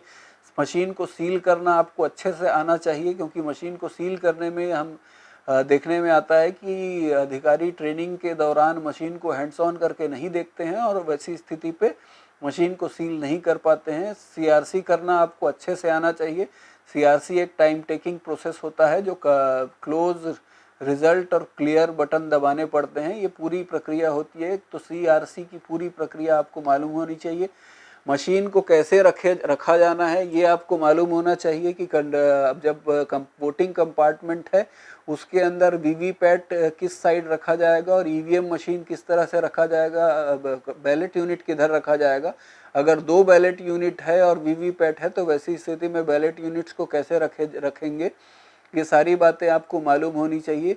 कभी भी ऐसे भी विवाद खड़े हो जाते हैं कि मशीन को गलत ढंग से रखा गया है, क्योंकि चुनाव प्रचार इस तरह से होता है कि पहले नंबर के बटन को दबाइए, दूसरे नंबर के बटन को दबाइए। तो अगर मशीन गलती से उल्टी रखी गई तो वैसी स्थिति पे ये गलत इम्प्रेशन जा सकता है कि आप किसी को लाभ दे रहे हैं। तो इस तरह की चीज़ों को, छोटी छोटी चीज़ों को ध्यान देना है। एक बात और ध्यान दें, जब आप चुनाव कराने के लिए जाते हैं तो आप एक दिन पहले पहुंच जाते हैं किसी भी स्थिति पे। वहाँ किसी भी चाहे वह गांव के सरपंच हो या जनप्रतिनिधि हो, किसी का भी आतिथ्य स्वीकार न करें।